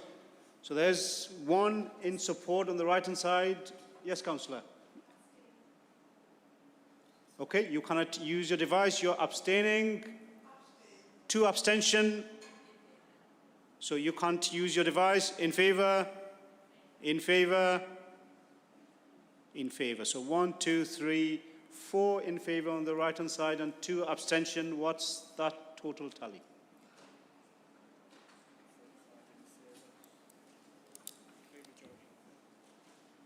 So that's a majority in favour. Thank you very much. Moving on to item 10, question by members. 2 questions marked for oral reply are set out in the agenda. Councillor Ferguson's question asks about the Newcastle City Council's approach to the national minimum wage. Can I call on Councillor Kilgour to respond to the question, please? Thank you, Lord Mayor, and thank you for your question, Councillor Ferguson. As our stated policy, the Newcastle living wage currently tracks the foundation or real living wage and currently stands at £9.50 per hour. This is subject to review next month, November 2021, and it's likely that either the 2021 or 2022 review will see an increase in the rate to at least £10 per hour or above. The tracking of the foundation or real living wage is built into the Council's annual budgeting process, and I'm proud to say it enhances the pay rate of approximately 1,100 of our lower paid employees. Thank you, Lord Mayor. Thank you, Councillor Kilgour. Councillor Ferguson, you have indicated to ask a supplementary.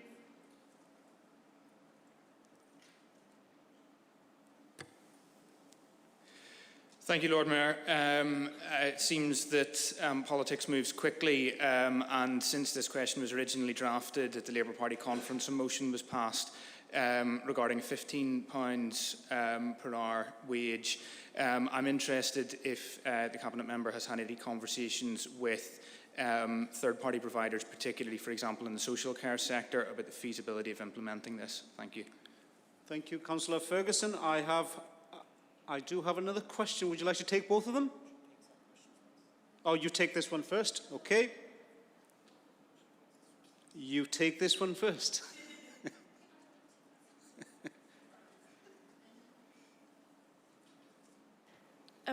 Thank you, Lord Mayor.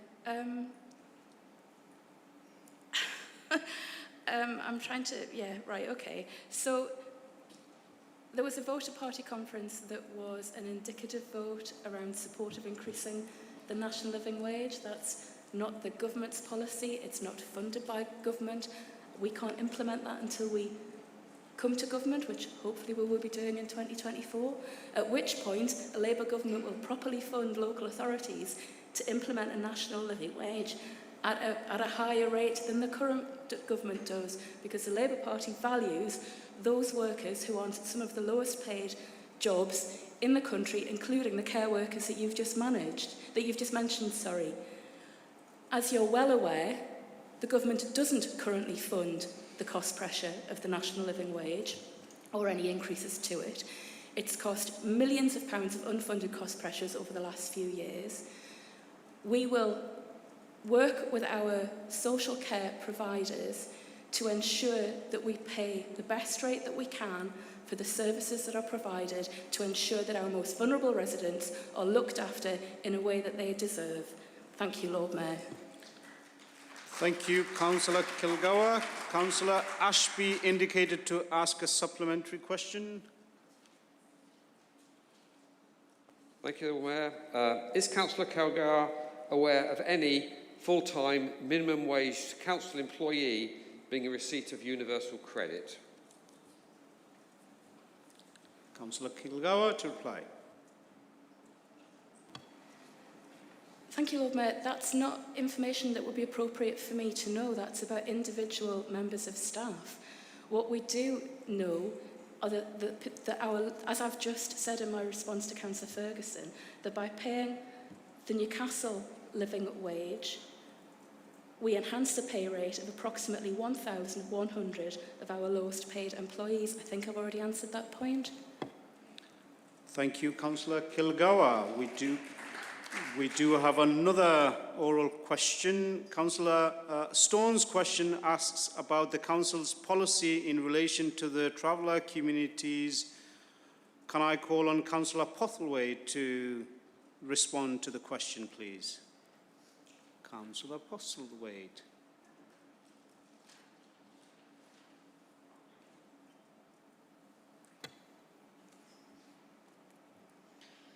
Thank you, Lord Mayor.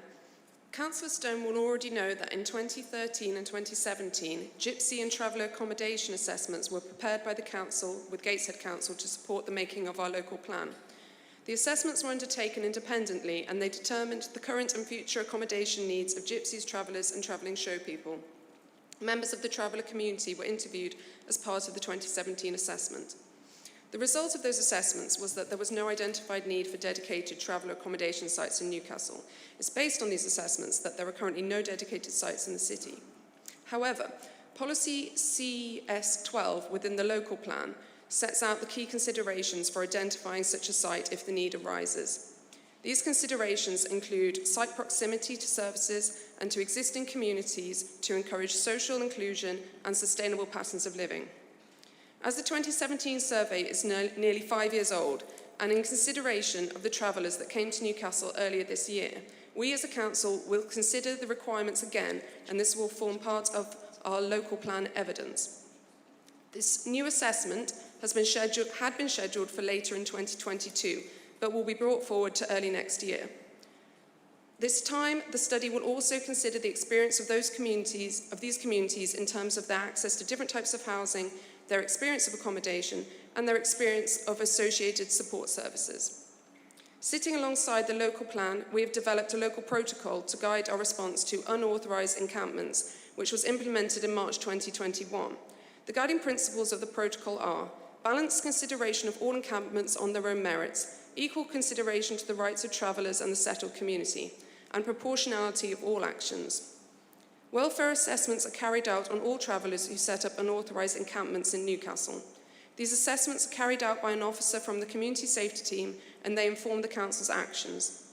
All the policies that I've mentioned tonight, the CS12 policy, the accommodation assessments, the local plan as a whole, and the new protocol for responding to unauthorised encampments were developed in line with the council's equalities policies. All Newcastle City Council policies are compliant with and informed by our equalities policies. There is no explicit reference to travellers in our equality policy, as there is no reference to most protected groups. As a local authority, we act in compliance with all the laws of England and Wales, but I would highlight that, of course, we act in compliance with the Equality Act and the Race Relations Act.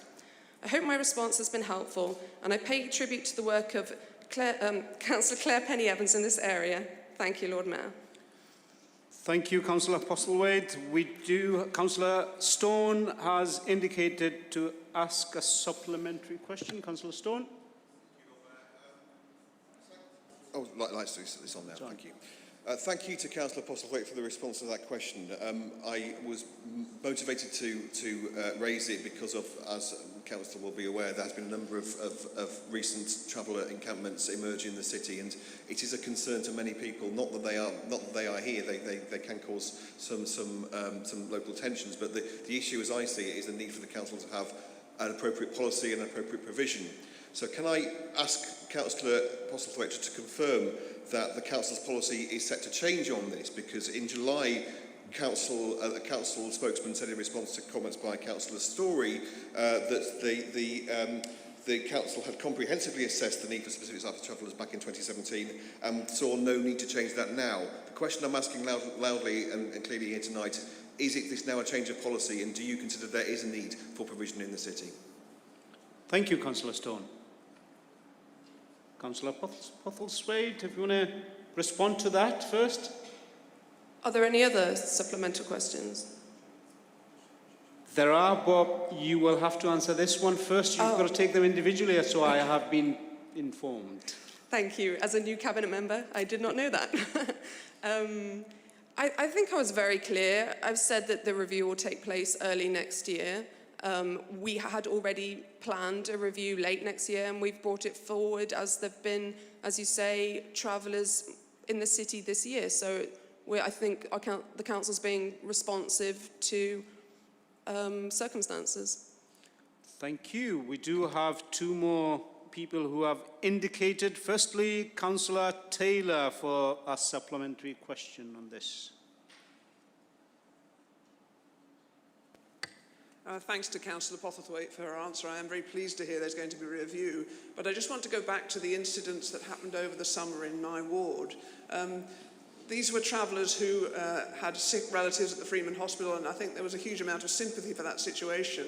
But what people couldn't understand was that anyone else who had sick relatives in Freeman Hospital didn't have the chance to camp locally or be given any accommodation.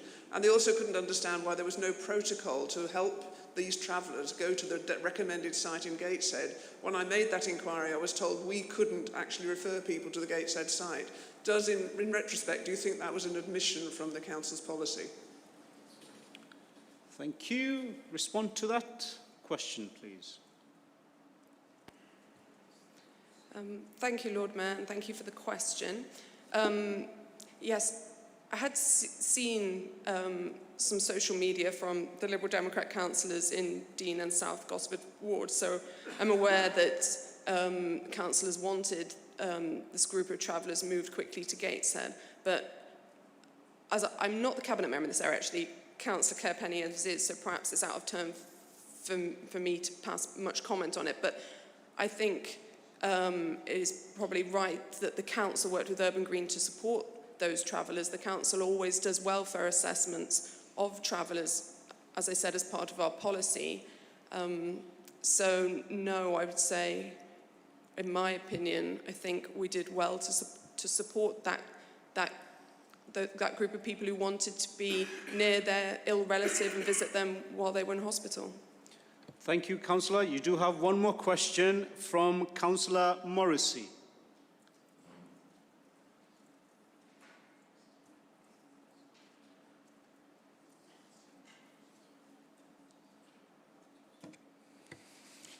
I'll be quite brief because you've answered most of my question. In the 2017 report, it said that there is no current or future need for accommodation in Newcastle. That clearly was untrue because in 2019 and 2020 in my ward in Parklands, we had travellers appear and had difficulty with them. So can we put into the new report that you're going to produce or can we not put, can we get rid of the sentence that says there is no current or future need for accommodation? I feel that was inappropriate and perhaps has caused many of the issues that some of us have found ourselves in. So, I really don't know how we can predict.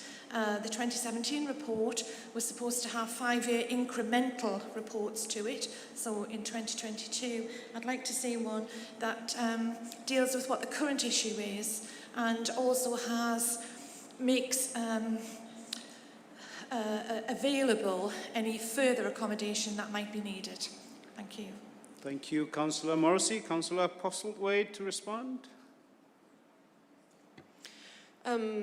Thank you for the opportunity to respond. I don't know that, I mean, of course, there was the assessment in 2017, but aside from that, I don't think there has been a report saying that there isn't a current need. So yes, there was an assessment in 2017. It was an independent assessment. We'd be looking to do an independent assessment again. It would be an enhanced assessment. This time, as I think I said this in my speech, we want to spend more time researching the experience of those in the traveller community. So if anyone wants to pass on questions about that particular assessment, I'm happy to take them and perhaps pass them on to the cabinet member who deals more directly in that area. But there is going to be an independent assessment, and there's no current report stating that there's no current need. Thank you, Councillor Postlewaite, and thank you indeed for encouraging those councillors who did pose the questions. Should you wish to, then please email those over for a thorough response. Thank you indeed.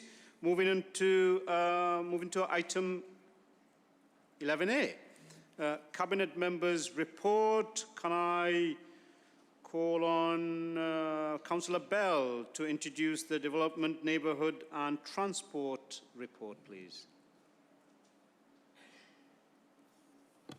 Thank you again, Lord Mayor. I'm pleased to introduce the Development, Neighbourhoods and Transport Portfolio Report, which is a new portfolio for the city. Our purpose is to improve people's daily lives and their longer-term health, wealth and happiness. It's about people and their neighbourhoods and providing the right place, spaces and jobs to enjoy their lives. I would like to thank all council staff who have supported me in my role, particularly those staff who have kept the city moving throughout the pandemic. They have shown great pride and ambition, going the extra mile to ensure key essential services continue to be delivered. With around 139,902 residence homes in the city and 10,237 businesses, the work undertaken from my portfolio is far-reaching, impacting on the economy, the environment and social equality. Members are aware of the decade of deep and damaging budget cuts that we have had to make because of government austerity and the visible impact that this has had on local neighbourhoods across the city. Whilst many residents may contact the council for a variety of service needs, and whilst everyone may not have relatives needing care, or have a new business, or have children in school, almost everyone will have a bin, and everyone will walk or drive down the streets. Hence, we receive a constant and high level of residents' contact about service requests. To give a sense of the size and scale of how we are performing in the first quarter of 21, April to June, we emptied around 1.8 million bins. In the same period, we only received 100 informal complaints around bins. That is a 0.006% informal complaint rate, continuing our improved direction of travel. We continue to demonstrate improving customer services, putting residents at the heart of everything we do. Our neighbourhoods are diverse and not one size fits all. Since 2017-18, we have been investing back in frontline operational services. This has included temporary one-off monies, the most significant of which includes one-off airport dividend funding, and since 2021, around £1 million permanent additional budget. In the first quarter of 21, we disposed of 21,801 tonnes of general waste, recovering 15,632 tonnes, mainly through energy recovery, and sending 6,169 tonnes to landfill. We processed 14,508 tonnes of recycling, completed 1,895 bulky waste collections with 4,495 items, removed ranging from bag garden waste to pianos. We provided 1,154 replacement bins, provided 1,968 recycling caddies to households. We carried out 1,885 repairs to existing wheel bins at residents' homes. We removed and disposed 1,147 tonnes of fly tipping. We cut 23,579,043 square metres of grass. Unfortunately, we are seeing climate change contributing to rapid growth, grass growth and overpopulation of weeds. Over the past year, we have seen the pandemic lead to an increase in the number of pest control reports, as rats have moved away from the areas with more food businesses, which have been closed, and into residential areas. In response, we have offered responsive, paid-for services providing pest control treatments. In July, we updated our tree policy. We are responsible for around 180,000 trees. They are a significant asset providing economic health and ecology and economic benefit, as well as contribution to the beauty and character of amenity of the city. To replace street trees we have recently lost, we have created a budget for up-and-coming planting season which will support a tree sponsorship initiative, tree planting and planting of trees in wards where canopy cover is lower than the city average. The tree policy sets out a customer-focused approach to dealing with trees requests, as well as industry best practice risk management of inspection and any resultant work. We have managed the household waste recycling centres in a COVID-safe way throughout the pandemic. We are in the process of removing the lane restrictions to give greater capacity and throughput, though the odds and evens system will remain in place. Road transport is responsible for around 1/3 of the city's carbon emissions. The design of our transport infrastructure can play one of the most important roles in helping the people of our city to be healthy. In the last 12 months, we have worked to ensure that the city's transport infrastructure supports the changing needs of our local businesses, residents, workers and visitors, often in the arena of changing government guidelines. We have refined the following feedback and sought to make changes where changes could be permanent. The government's white paper on planning for the future sets out our major reform to the entire planning system.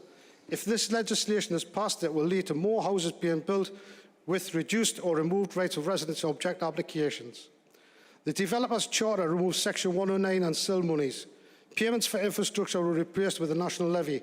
We are strongly opposing these plans, which will take away democratic control over the future development, and we must fight to ensure local people have the say in their planning process. Low-traffic neighbourhoods have been developed for Arthur's Hill, Fenham and Lower Heaton, and we are continuing to work to develop other proposals. These schemes will be brought forward as pilots in the coming weeks through experimental traffic regulation orders for implementation in the autumn. The Bridges scheme have provided the opportunity to use the experimental traffic regulation orders to reallocate road space for people walking, cycling, reflecting many schools and amenities in the local areas and the environmental and health benefits this brings. Our consultations have generated 42,000 responses, and we will soon issue an update on the position.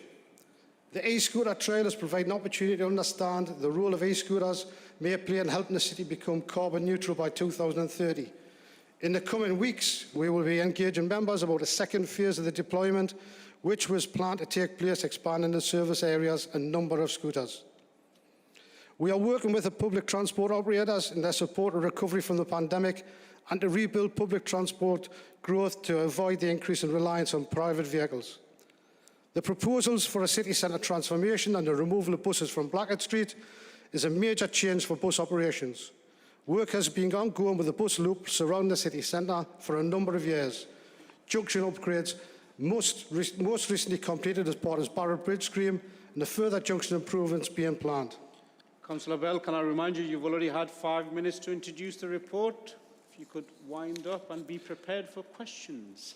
Lord Mayor, I will finish just by saying that the old treasures of our city will be protected as well. We've made major bids for the Granger Market and Old Eldon Square, two of the city's iconic treasures. These are just highlights, Lord Mayor, but these are just a few. I would go on if I could, but I won't, and I'm happy to take any questions. Thank you, Lord Mayor.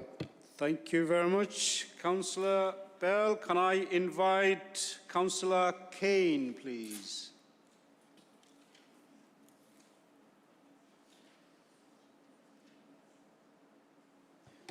Thank you, Lord Mayor, and thank you, Councillor Bell, for your extensive report. Questions. In November 2019, Councillor Bell voted for a zero waste policy, along with the rest of Council, but there's no mention of it in the report on the section of waste strategy. I was wondering why not. Also, how is he going to reverse the worrying decline in recycling rates in the report?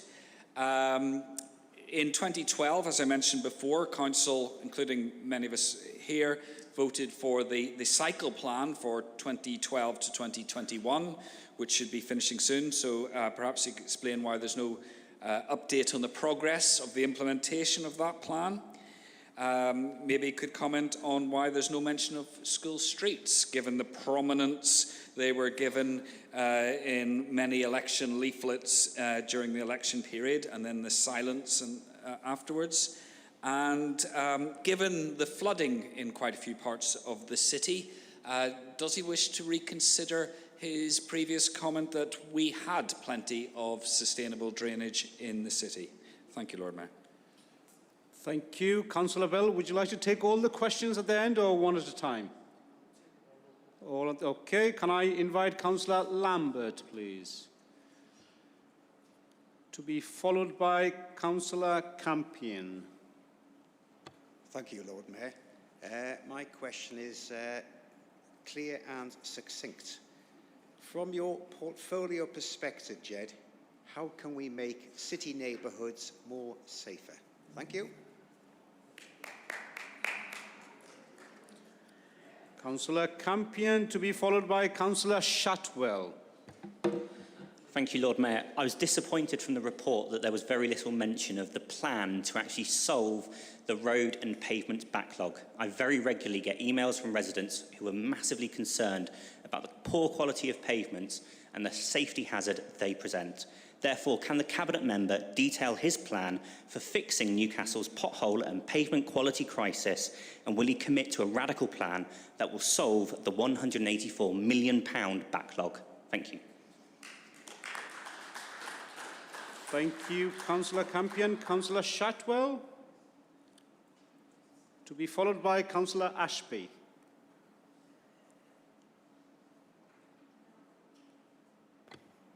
I've got a couple of questions about e-scooters. The report says that the second phase of e-scooter deployment will take place in the coming weeks, so it'd be helpful to get clarity on timescales, as I wasn't aware it was that imminent. Secondly, do we anticipate that the figure of 31.5% of e-scooter trips replacing car trips will increase? And do we have targets that we'd like to reach for that? And finally, I'm interested in whether progress has been made on some of the technological innovations to potentially deal with the issue of pavement driving and parking. There was previous mention of pavement driving detection to be built into the scooters, so that riders can be stopped if riding on pavements. So do you know where we're up to with that? Thanks. Thank you, Councillor Shotwell. Councillor Ashby, to be followed by Councillor Higgins. Lord Mayor, thank you, Councillor Bell, for your wide-ranging report. I'd like you to explore for us this evening, and if necessary, report back separately, on what we're doing about the impact of one aspect of climate change on the city. Following the torrential rains and floods of the last few days, we have clear evidence that climate change could mean more wetter weather for us. Is the possibility of floods resulting from climate change included on the Council's risk register? As a council, are we reviewing the impact of catastrophic rain on our assets and the public domain? Our workforce worked all the hours of daylight, particularly yesterday, to support the clear-up of flooding on the Metro and Estate roads, and we thank them for their efforts to get us back to normal. Can our thanks be passed on to the teams, please? And are we as a council able to impose planning conditions on house extensions that pave over gardens and remove natural soakaways, and on developers, particularly as once-in-a-century events are very likely to be far more frequent in the future? Trees, mentioned briefly in your report, are a valuable, organic and attractive way to soak up water. The National Trust is currently advertising on TV asking people to give them £5 to plant a tree. Why are the council's charges for this so much higher? £2,000 for a street tree might be understandable, but why are we so much more expensive in open spaces? You report on pay by phone in cities' car parks, a valuable additional facility, but can you give us an assurance that cash will not be phased out, as many people are unable or unwilling to use such technology, including those who don't want to give profits or data to multi-billion-dollar international companies who dodge UK taxes? And do you expect the bus companies to take legal action on the Blackett Street proposals? Thank you, Councillor Ashby. Councillor Higgins, to be followed by Councillor Taylor.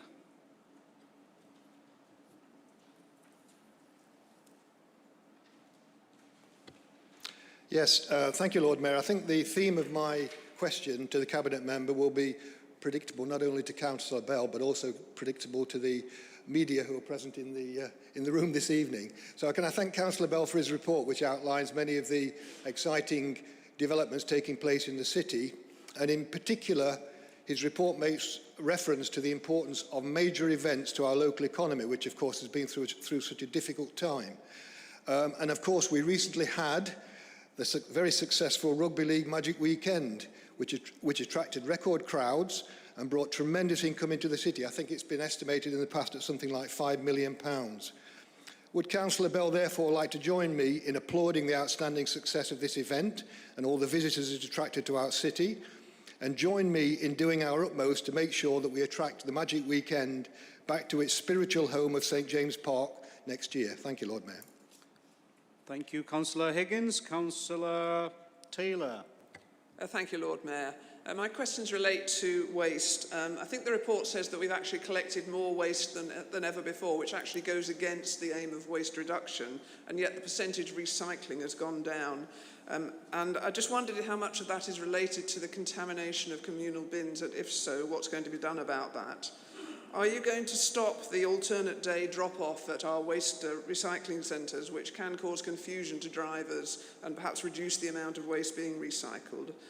And on the Tees Valley energy recovery system, can you assure Council that we won't be stuck with a 25-year contract that actually stops us introducing new technology? And to give an example, the last 25-year contract that the Council signed has stopped us collecting food waste for the last 15 years because it wasn't included. So can we just be sure that that sort of thing isn't going to happen in the future? Thank you, Councillor Taylor. Councillor Lovat.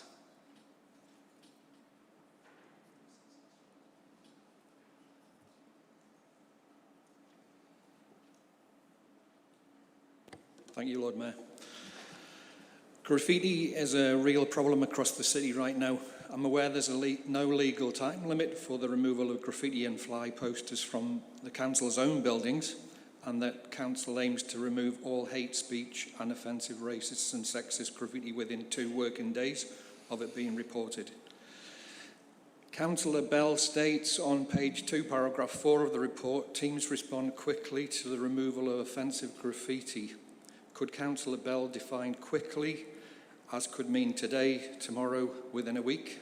And does Councillor Bell have any data and statistics to provide Council on graffiti removal from council buildings and structures, offensive graffiti removal from private dwellings, number of reports to Northumbria Police by the Council, and any convictions and fines as a result? I do feel the Council should be champions or leading the drive to deal with offenders. If we do not report these as a crime on our own buildings, we are not supporting the police to prevent it more widely, just covering it up with paint. Thank you, Lord Mayor. Thank you, Councillor Lovard. Councillor Bell, those were the questions that I've got listed here. We've spent a good part of 17 minutes. So can I invite you to respond to some of those questions within the time slot? Feel free to provide a thorough email response to some of the questions you can't. There you go.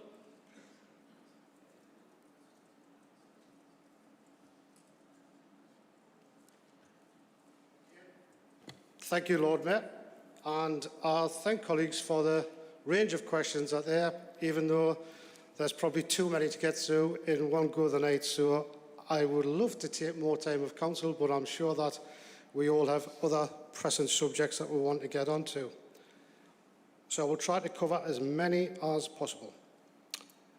And by doing that, Lord Mayor, I'll try to make best use of my time by trying to compound some of the questions and answers together, such as waste strategy, which came from a couple of colleagues, and also collection rates. So the waste strategy and the Tees waste contract, there's one thing that we will do is ensure that we get the best deal for the council and the best deal going forward. As the council has said, that it is 25 years. We will endeavour to get the best possible deal that we can for the city. The numbers on the report, it's obviously been one thing because of the year that we've been through, or the year and a half that we've been through the pandemic, that has skewed the numbers of collection, the contamination and amount of landfill. I don't think we should take that year in isolation.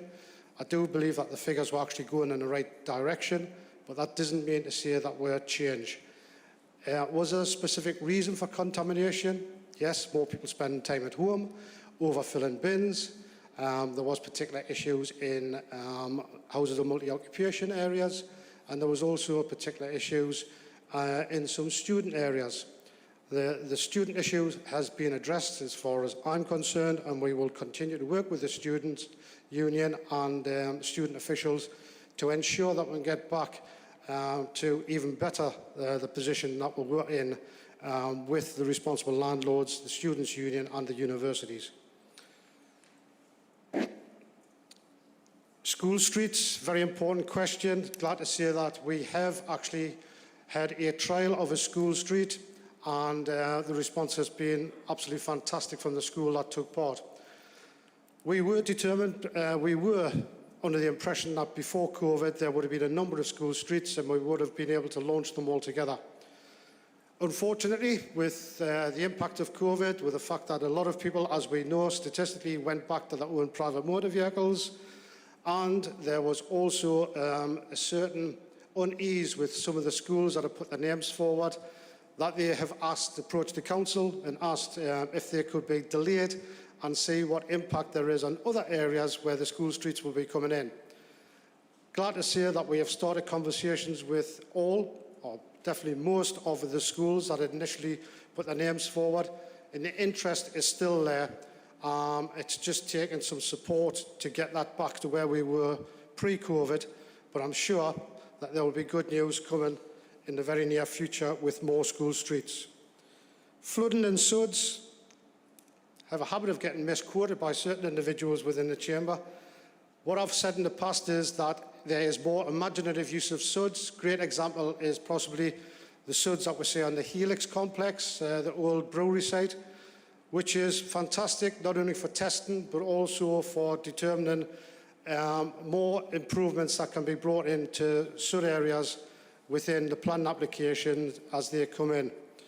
What I would say is, again, grouping this together from other councillors' questions, is that sustainable urban drainage isn't a one-size-fits-all.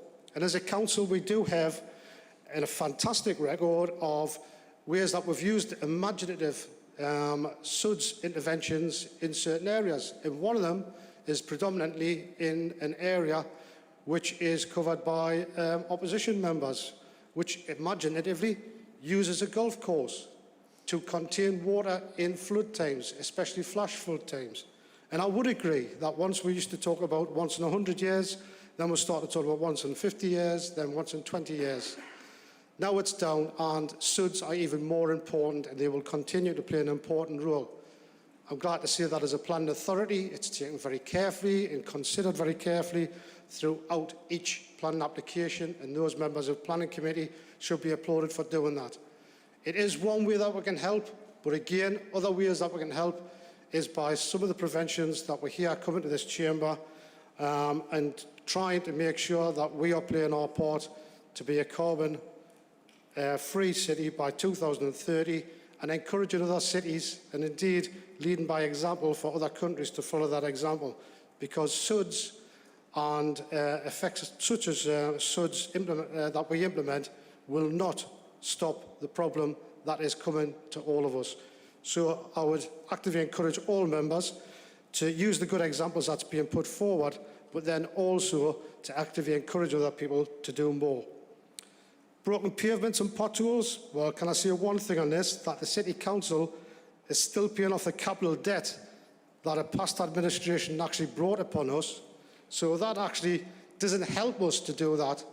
We will continue to lobby government, but as you already know, that the cost of replacing pavings or filling potholes in this city would actually bankrupt the city in a very short space of time if we were to do it all in one go. What we will do is we've brought in the process which I commented on before when the petition was delivered, and we will monitor, we will inspect, and we will repair roads and pavements where they hit the criteria for either laying paving stones or filling potholes or indeed for full resurfacing.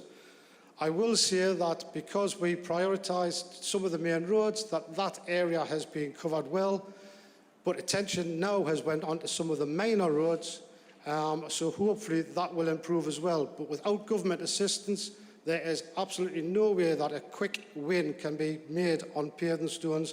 We simply have not got the money within the council's budget, especially when we're talking about losing that we have lost £335 million over the last 10 years. So I think assistance would be appreciated if you can identify, notify, and then we can actually rectify some of the areas with paving problems or potholes within the roads. One thing that did come up from my colleague, which I appreciate that question, because safe neighbourhoods, especially when we've just had the PCC here tonight, is very important. And with my responsibility for neighbourhoods, I will be working with partners such as the police to ensure that there is safety within neighbourhoods. But again, it's all encompassing, because what is safety within a neighbourhood? It's not just CCTV, it's not just the police presence. They are part of it, but there's more. So if you're in the suburbs, I would like to see that people feel safe by leaving their home, going to a bus, having good public transport, which gets them into a safe city centre. So what does that entail?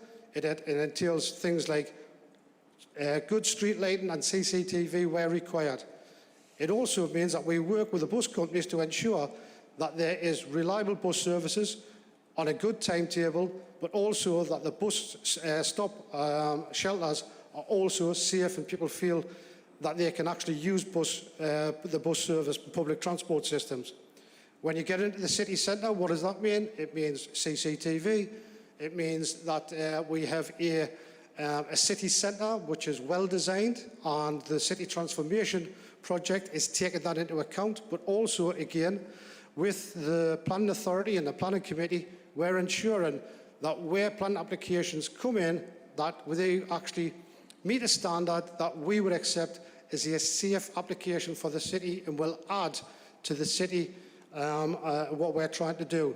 So it is a really good question. It's multifaceted, but I do believe that the council is on good footing to make sure that we are working with partners to actively pursue having a safer city with all partners. Councillor Bell, at this point, I'll remind you we have spent the 26 minutes, 1 minute above that's allocated time. Okay, so Lord. if you want to sum her up and any question you failed to answer, if you could reply all councillors in, that would be brilliant. Thank you. Okay, thank you, Lord Mayor. In summing up, I just want to touch on one last one. I will respond to all the other questions via email. Major events, it does link in with having a safe city. When we work with the police, when we have safety advisory groups, we ensure that all residents, all visitors of the city can enjoy a safe event. Are they essential for a major city such as Newcastle? Yes, they are. Do I want to celebrate the success of Magic Weekend? Yes, I do. And I will do everything within my power, working with my colleague, Councillor John Paul Stevenson, and with other colleagues, to ensure that we can have event after event after event, because this city, the residents of this city deserve that, Lord Mayor. Thank you very much. Thank you very much, Councillor Bell. Does Council agree to receive the report?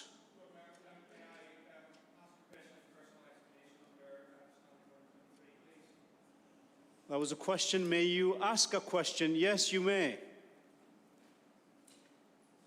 Quickly. Thank you, Lord Mayor. Councillor Bell made reference in his answer to my colleague's question about road and pavement repairs to repayments that are still ongoing, apparently due to the previous administration. Could I just clarify, did he actually mean that that was due to the Council's and this administration's Treasury management strategy, which actively converted some debt from that time into longer-term debt? I'd just like to clarify that, if that was what he meant. Thank you.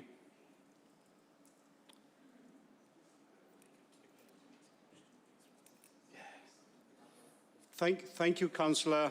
Perhaps I wasn't clear enough when I did, in my attempt to ask Councillor Bell to wind up. I did request more thorough response to each of the questions, those he weren't able to touch on.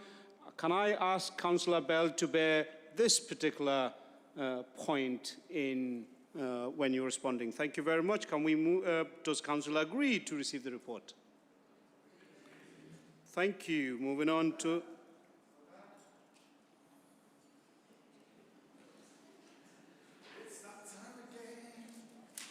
I don't know what you're talking about. Can I move that we suspend Standing Order 19 to complete the agenda that we have before us tonight?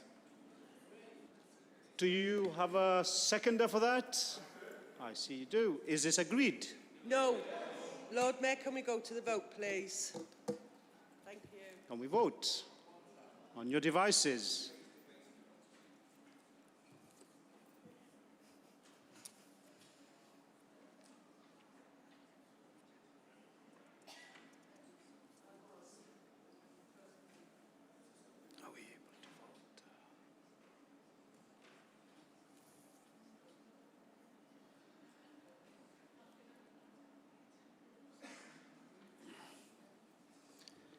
Anyone not able to use your devices? There's two there. Is that yes or no? Yes? Yes? Anybody here? No? Oh, yeah? No? Two no's, two yes. What does that make? Two? Okay, can we move on? That's a no. Item 11B.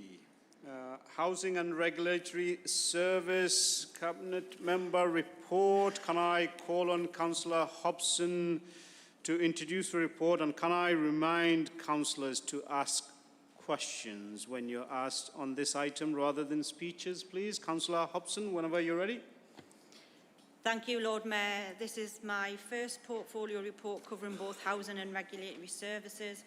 And I'd first like to thank our dedicated staff working across the Council, including YHN and our partners, who are continuing to work through the most challenging of times. And as I've said in my report, they really are the unsung heroes of public service. The report covers activity across all housing tenures, as well as covering the regulatory work of the Council, which has had to quickly adapt to short notice changes in national policies and legislation throughout the COVID pandemic, but has done so well. Within the report, I make reference to a human rights approach to housing, as we believe that housing is a human right and that the UK has an obligation under international law to ensure its citizens enjoy a human right to housing. We also believe it should be enshrined in domestic law as an additional tool to help eradicate homelessness and avert housing problems for people in all tenures of housing. The report sets out our commitments for the coming year in terms of housing. It highlights that over 1,000 new homes are being built per year, including council-assisted developments of new affordable homes. We were the first local authority in the country to implement a rent-to-buy scheme. And as a pilot, 21 homes were built and offered as affordable home ownership for first time and other buyers struggling to get onto the property ladder. Due to the overwhelming success of this pilot, it is something that we will be looking to roll out in other areas. The report also highlights our ongoing commitment to delivering specialist housing to provide good quality homes for older people or adults who have care and support needs, and how we are working with the North of Tyne Combined Authority, bidding for funding to help progress sites, continuing to focus on brownfield first. We know there are huge challenges involved, but working with the Combined Authority and Homes England, we're optimistic about securing funding to unlock more sites. We're bringing empty homes back into use and investing in our council housing, with around 25 million being spent on kitchens, bathrooms, windows, doors and heating systems. A report on the Housing Revenue Account 10-year investment plan will be going to Cabinet later this month. And in 2019, we celebrated 100 years of council housing, and this report seeks to make sure our council housing is fit for the future, taking into account the changing needs of tenants, and that we need to work towards our net zero ambitions. With a third of all Newcastle's carbon emissions coming from our housing stock, this investment plan is critical. It is important that we continue to pilot schemes to improve energy efficiency and reduce the carbon footprint of housing properties, as there continues to be new and emerging technologies within the sector. I'd also highlight the recognition of our work on homelessness prevention through receiving the World Habitat Gold Award, a huge testament to the partnership work and that has prevented 24,000 cases of potential homelessness within Newcastle since 2014. The fact that we have had no evictions into homelessness from YHN shows how a proactive approach to sustaining tenancies is working. In terms of public safety and regulation, council staff have worked throughout the pandemic, continuing to deliver food safety, pollution control, nuisance interventions, licensing services and applications, ensuring our city is safe. Enforcing COVID regulations where necessary, and the COVID compliant assurance scheme was shortlisted for an Association of Public Services Excellence Award. All credit to the team involved. And I'd just like to end with selective licensing, which covers around 13,000 properties within the private rented sector. And whilst we absolutely value the significant contribution the private rented sector plays within our city, we want to ensure it grows in a way that is good for tenants, good for landlords and good for our city, whilst ensuring it delivers decent living standards too. The majority of landlords within the private rented sector are responsible, but too many are failing. They're failing their tenants and they're failing their communities. Operation Sentinel, which is mentioned within the report, means our teams are working closely with the police to address criminality, and in some instances this is organised criminality, such as trafficking and cannabis farms, where vulnerable people have been targeted by gangs.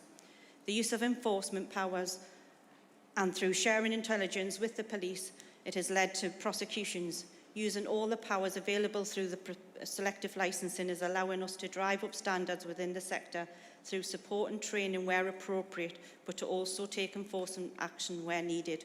Whatever tenure of property you live in, we want to ensure everyone can live in a well-maintained home without disturbance from antisocial behaviour. Of course, we'd hope to resolve issues informally, but when this isn't possible, we will take enforcement action. Thank you, Lord Mayor. Thank you, Councillor Hobson. Number of speakers have indicated. Can I remind you all? Your question, please. Can I invite Councillor Hoddard first, please? Councillor Hoddard to be followed by Councillor Higgins.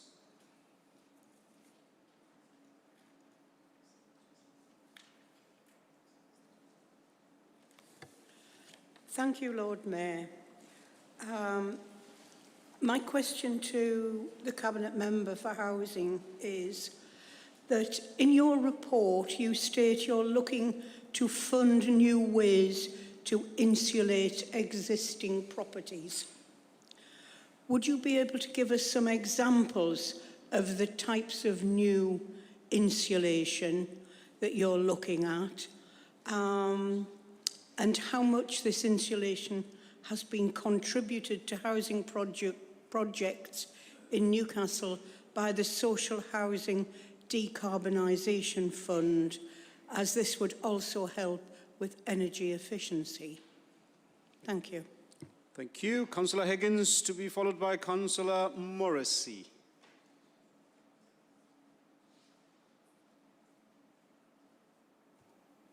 Yes, can I first of all, Lord Mayor, thank Councillor Hobson for her excellent report again. Today marks the shameful decision by the Tory government to end the £20 increase to universal credit, which will impose more hardship on families struggling to cope.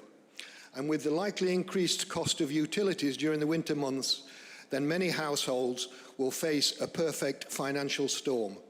I am extremely impressed with the success of our financial inclusion initiative in bringing in excess of £20 million in benefits into these hard-pressed households, but how confident is Councillor Hobson that we will have the resources required to meet what is likely to be an increased demand on this service in the future? Thank you very much, Lord Mayor.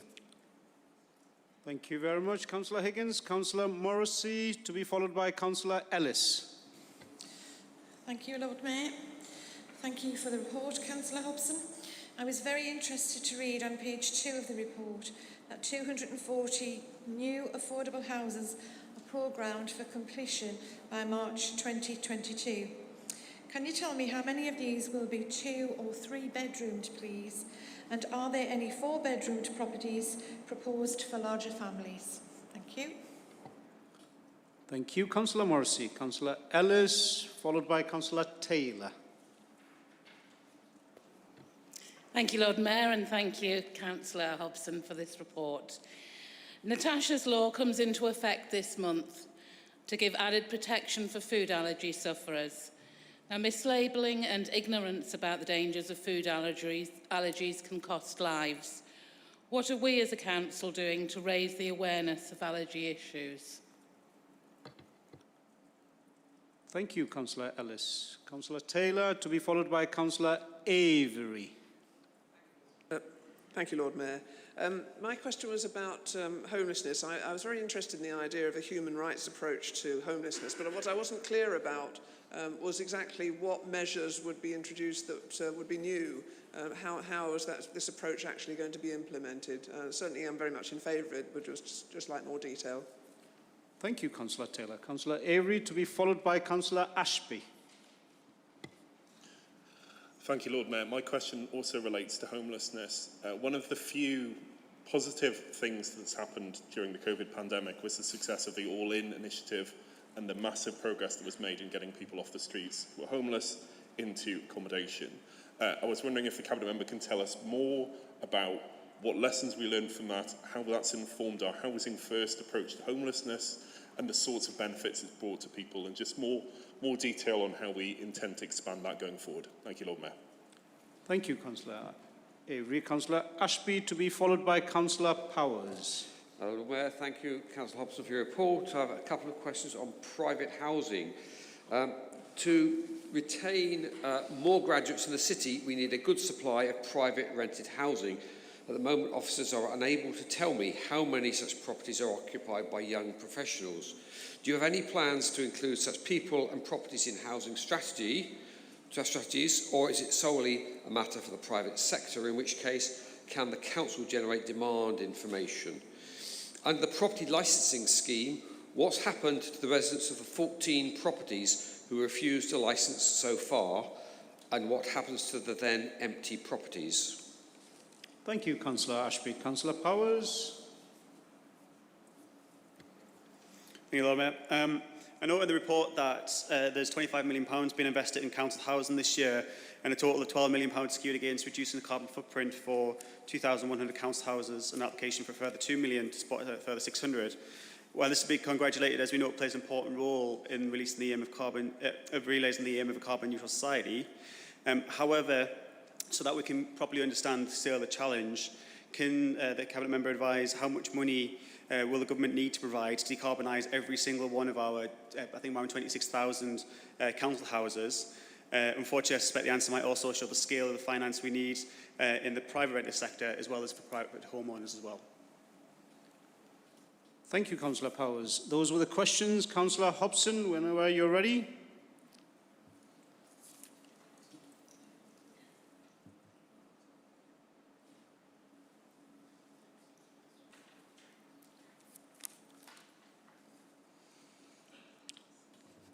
I should remind you, you've got about 6 minutes, Councillor Hobson, to answer as many questions as you can.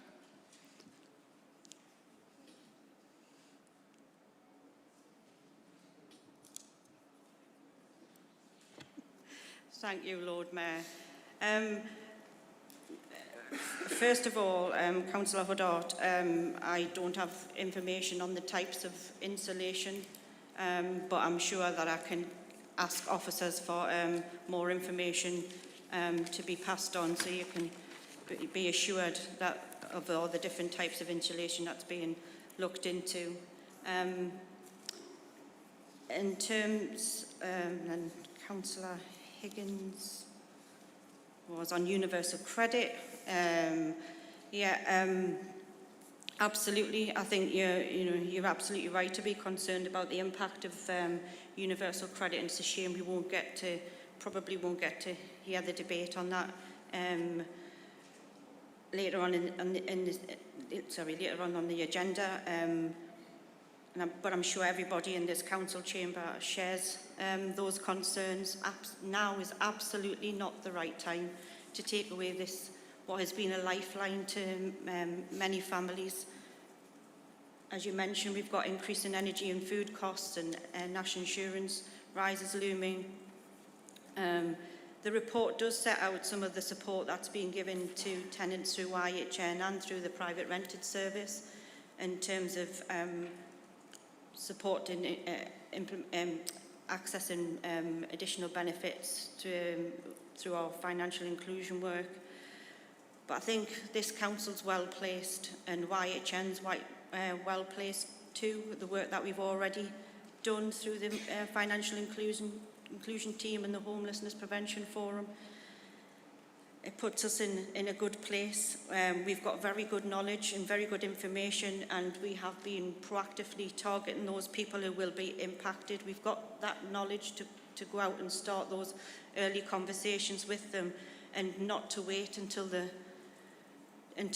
fall into higher levels of debt and poverty. Our absolute focus is to support all residents to sustain their homes and prevent homelessness, and we have that commitment of no evictions into homelessness from council housing as a result of rent arrears, and we're looking to our partners across the city to share this. And a little bit towards Councillor Taylor's response, and this is what I would call a human rights approach to housing.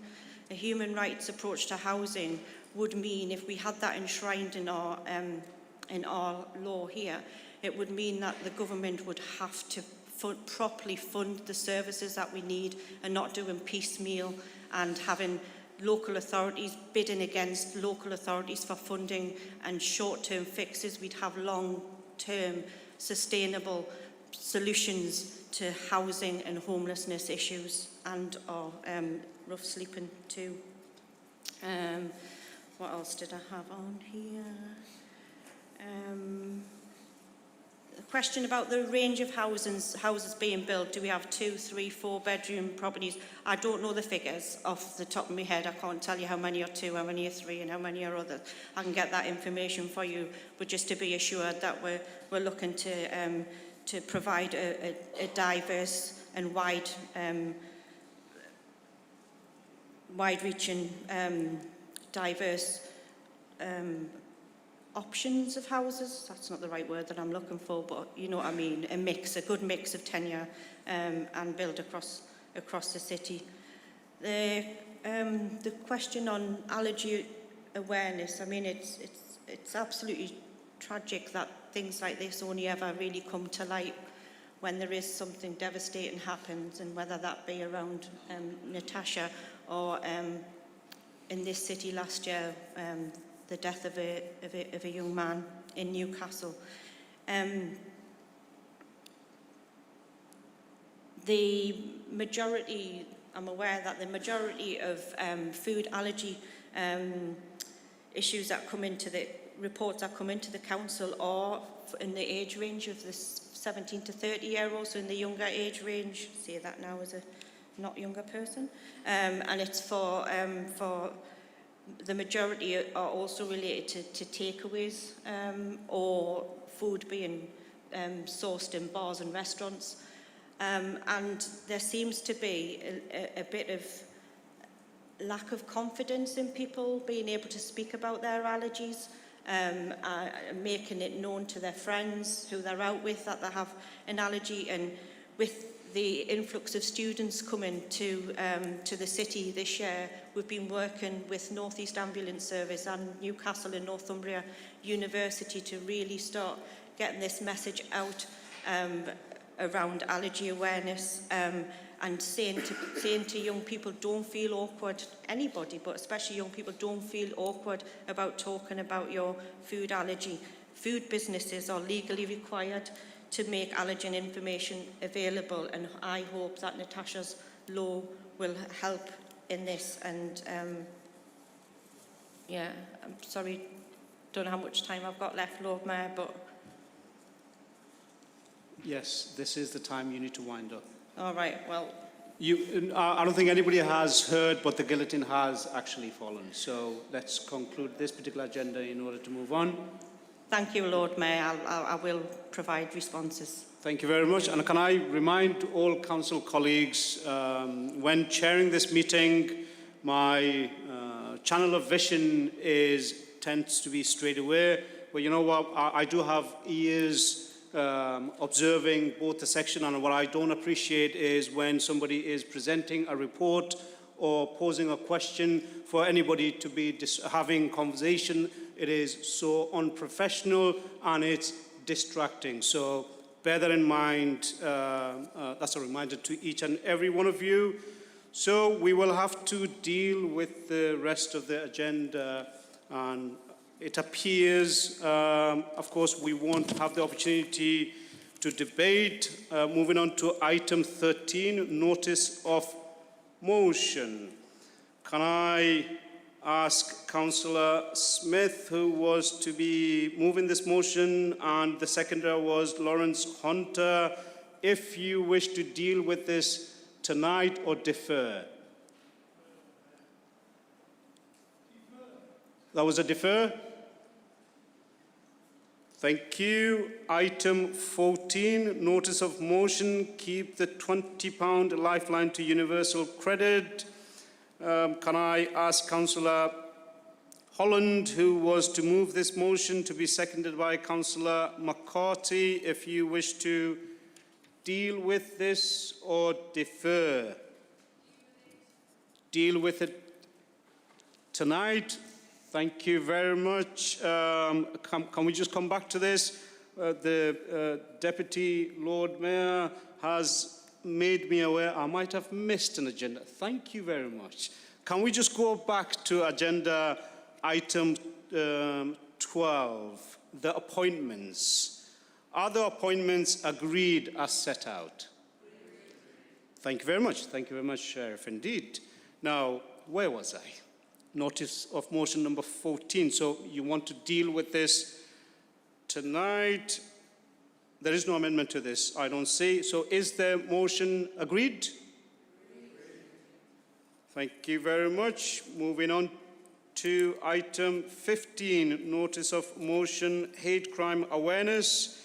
Can I ask the mover, Councillor Penny Evans, which was to be seconded by Councillor Avery, if you wish to deal with this tonight or have it deferred?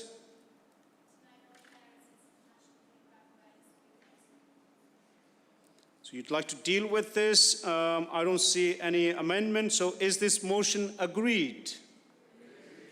Thank you very much.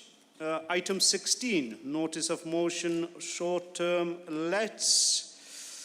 The mover was Councillor Doreen Hoddard, the seconder, Councillor Ferguson. There is an amendment to be moved by Councillor Hobson and seconded by Councillor McCarthy. Can I ask the mover of the amendment, mover of the motion, beg your pardon, if you'd like to deal with that tonight or defer that?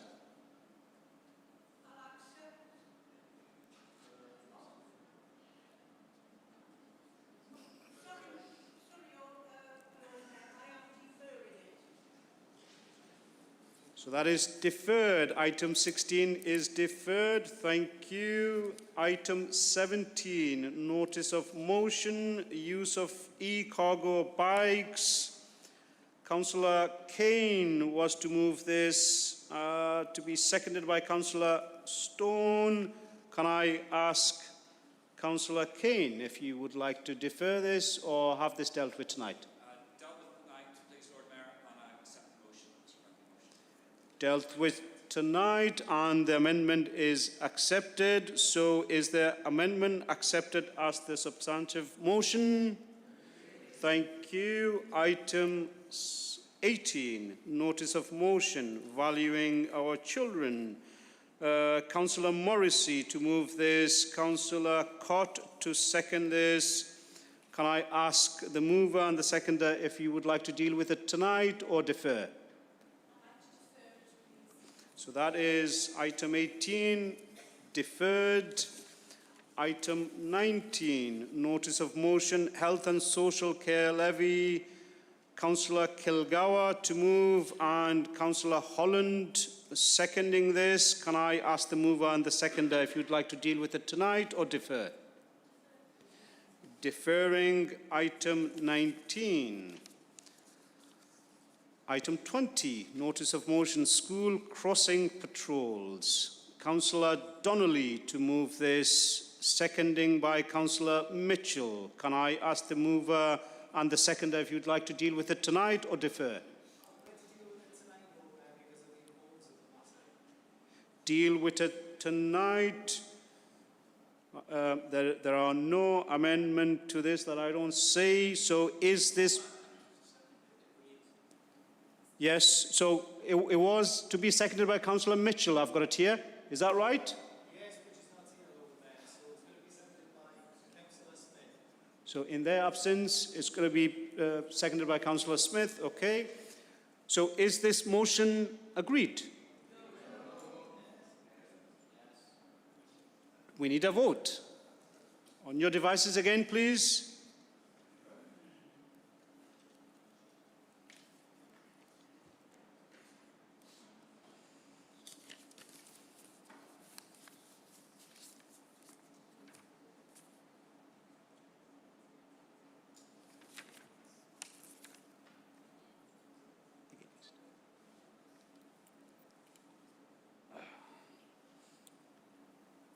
Has everyone voted except Councillor Ali? Councillor Ali, you are against?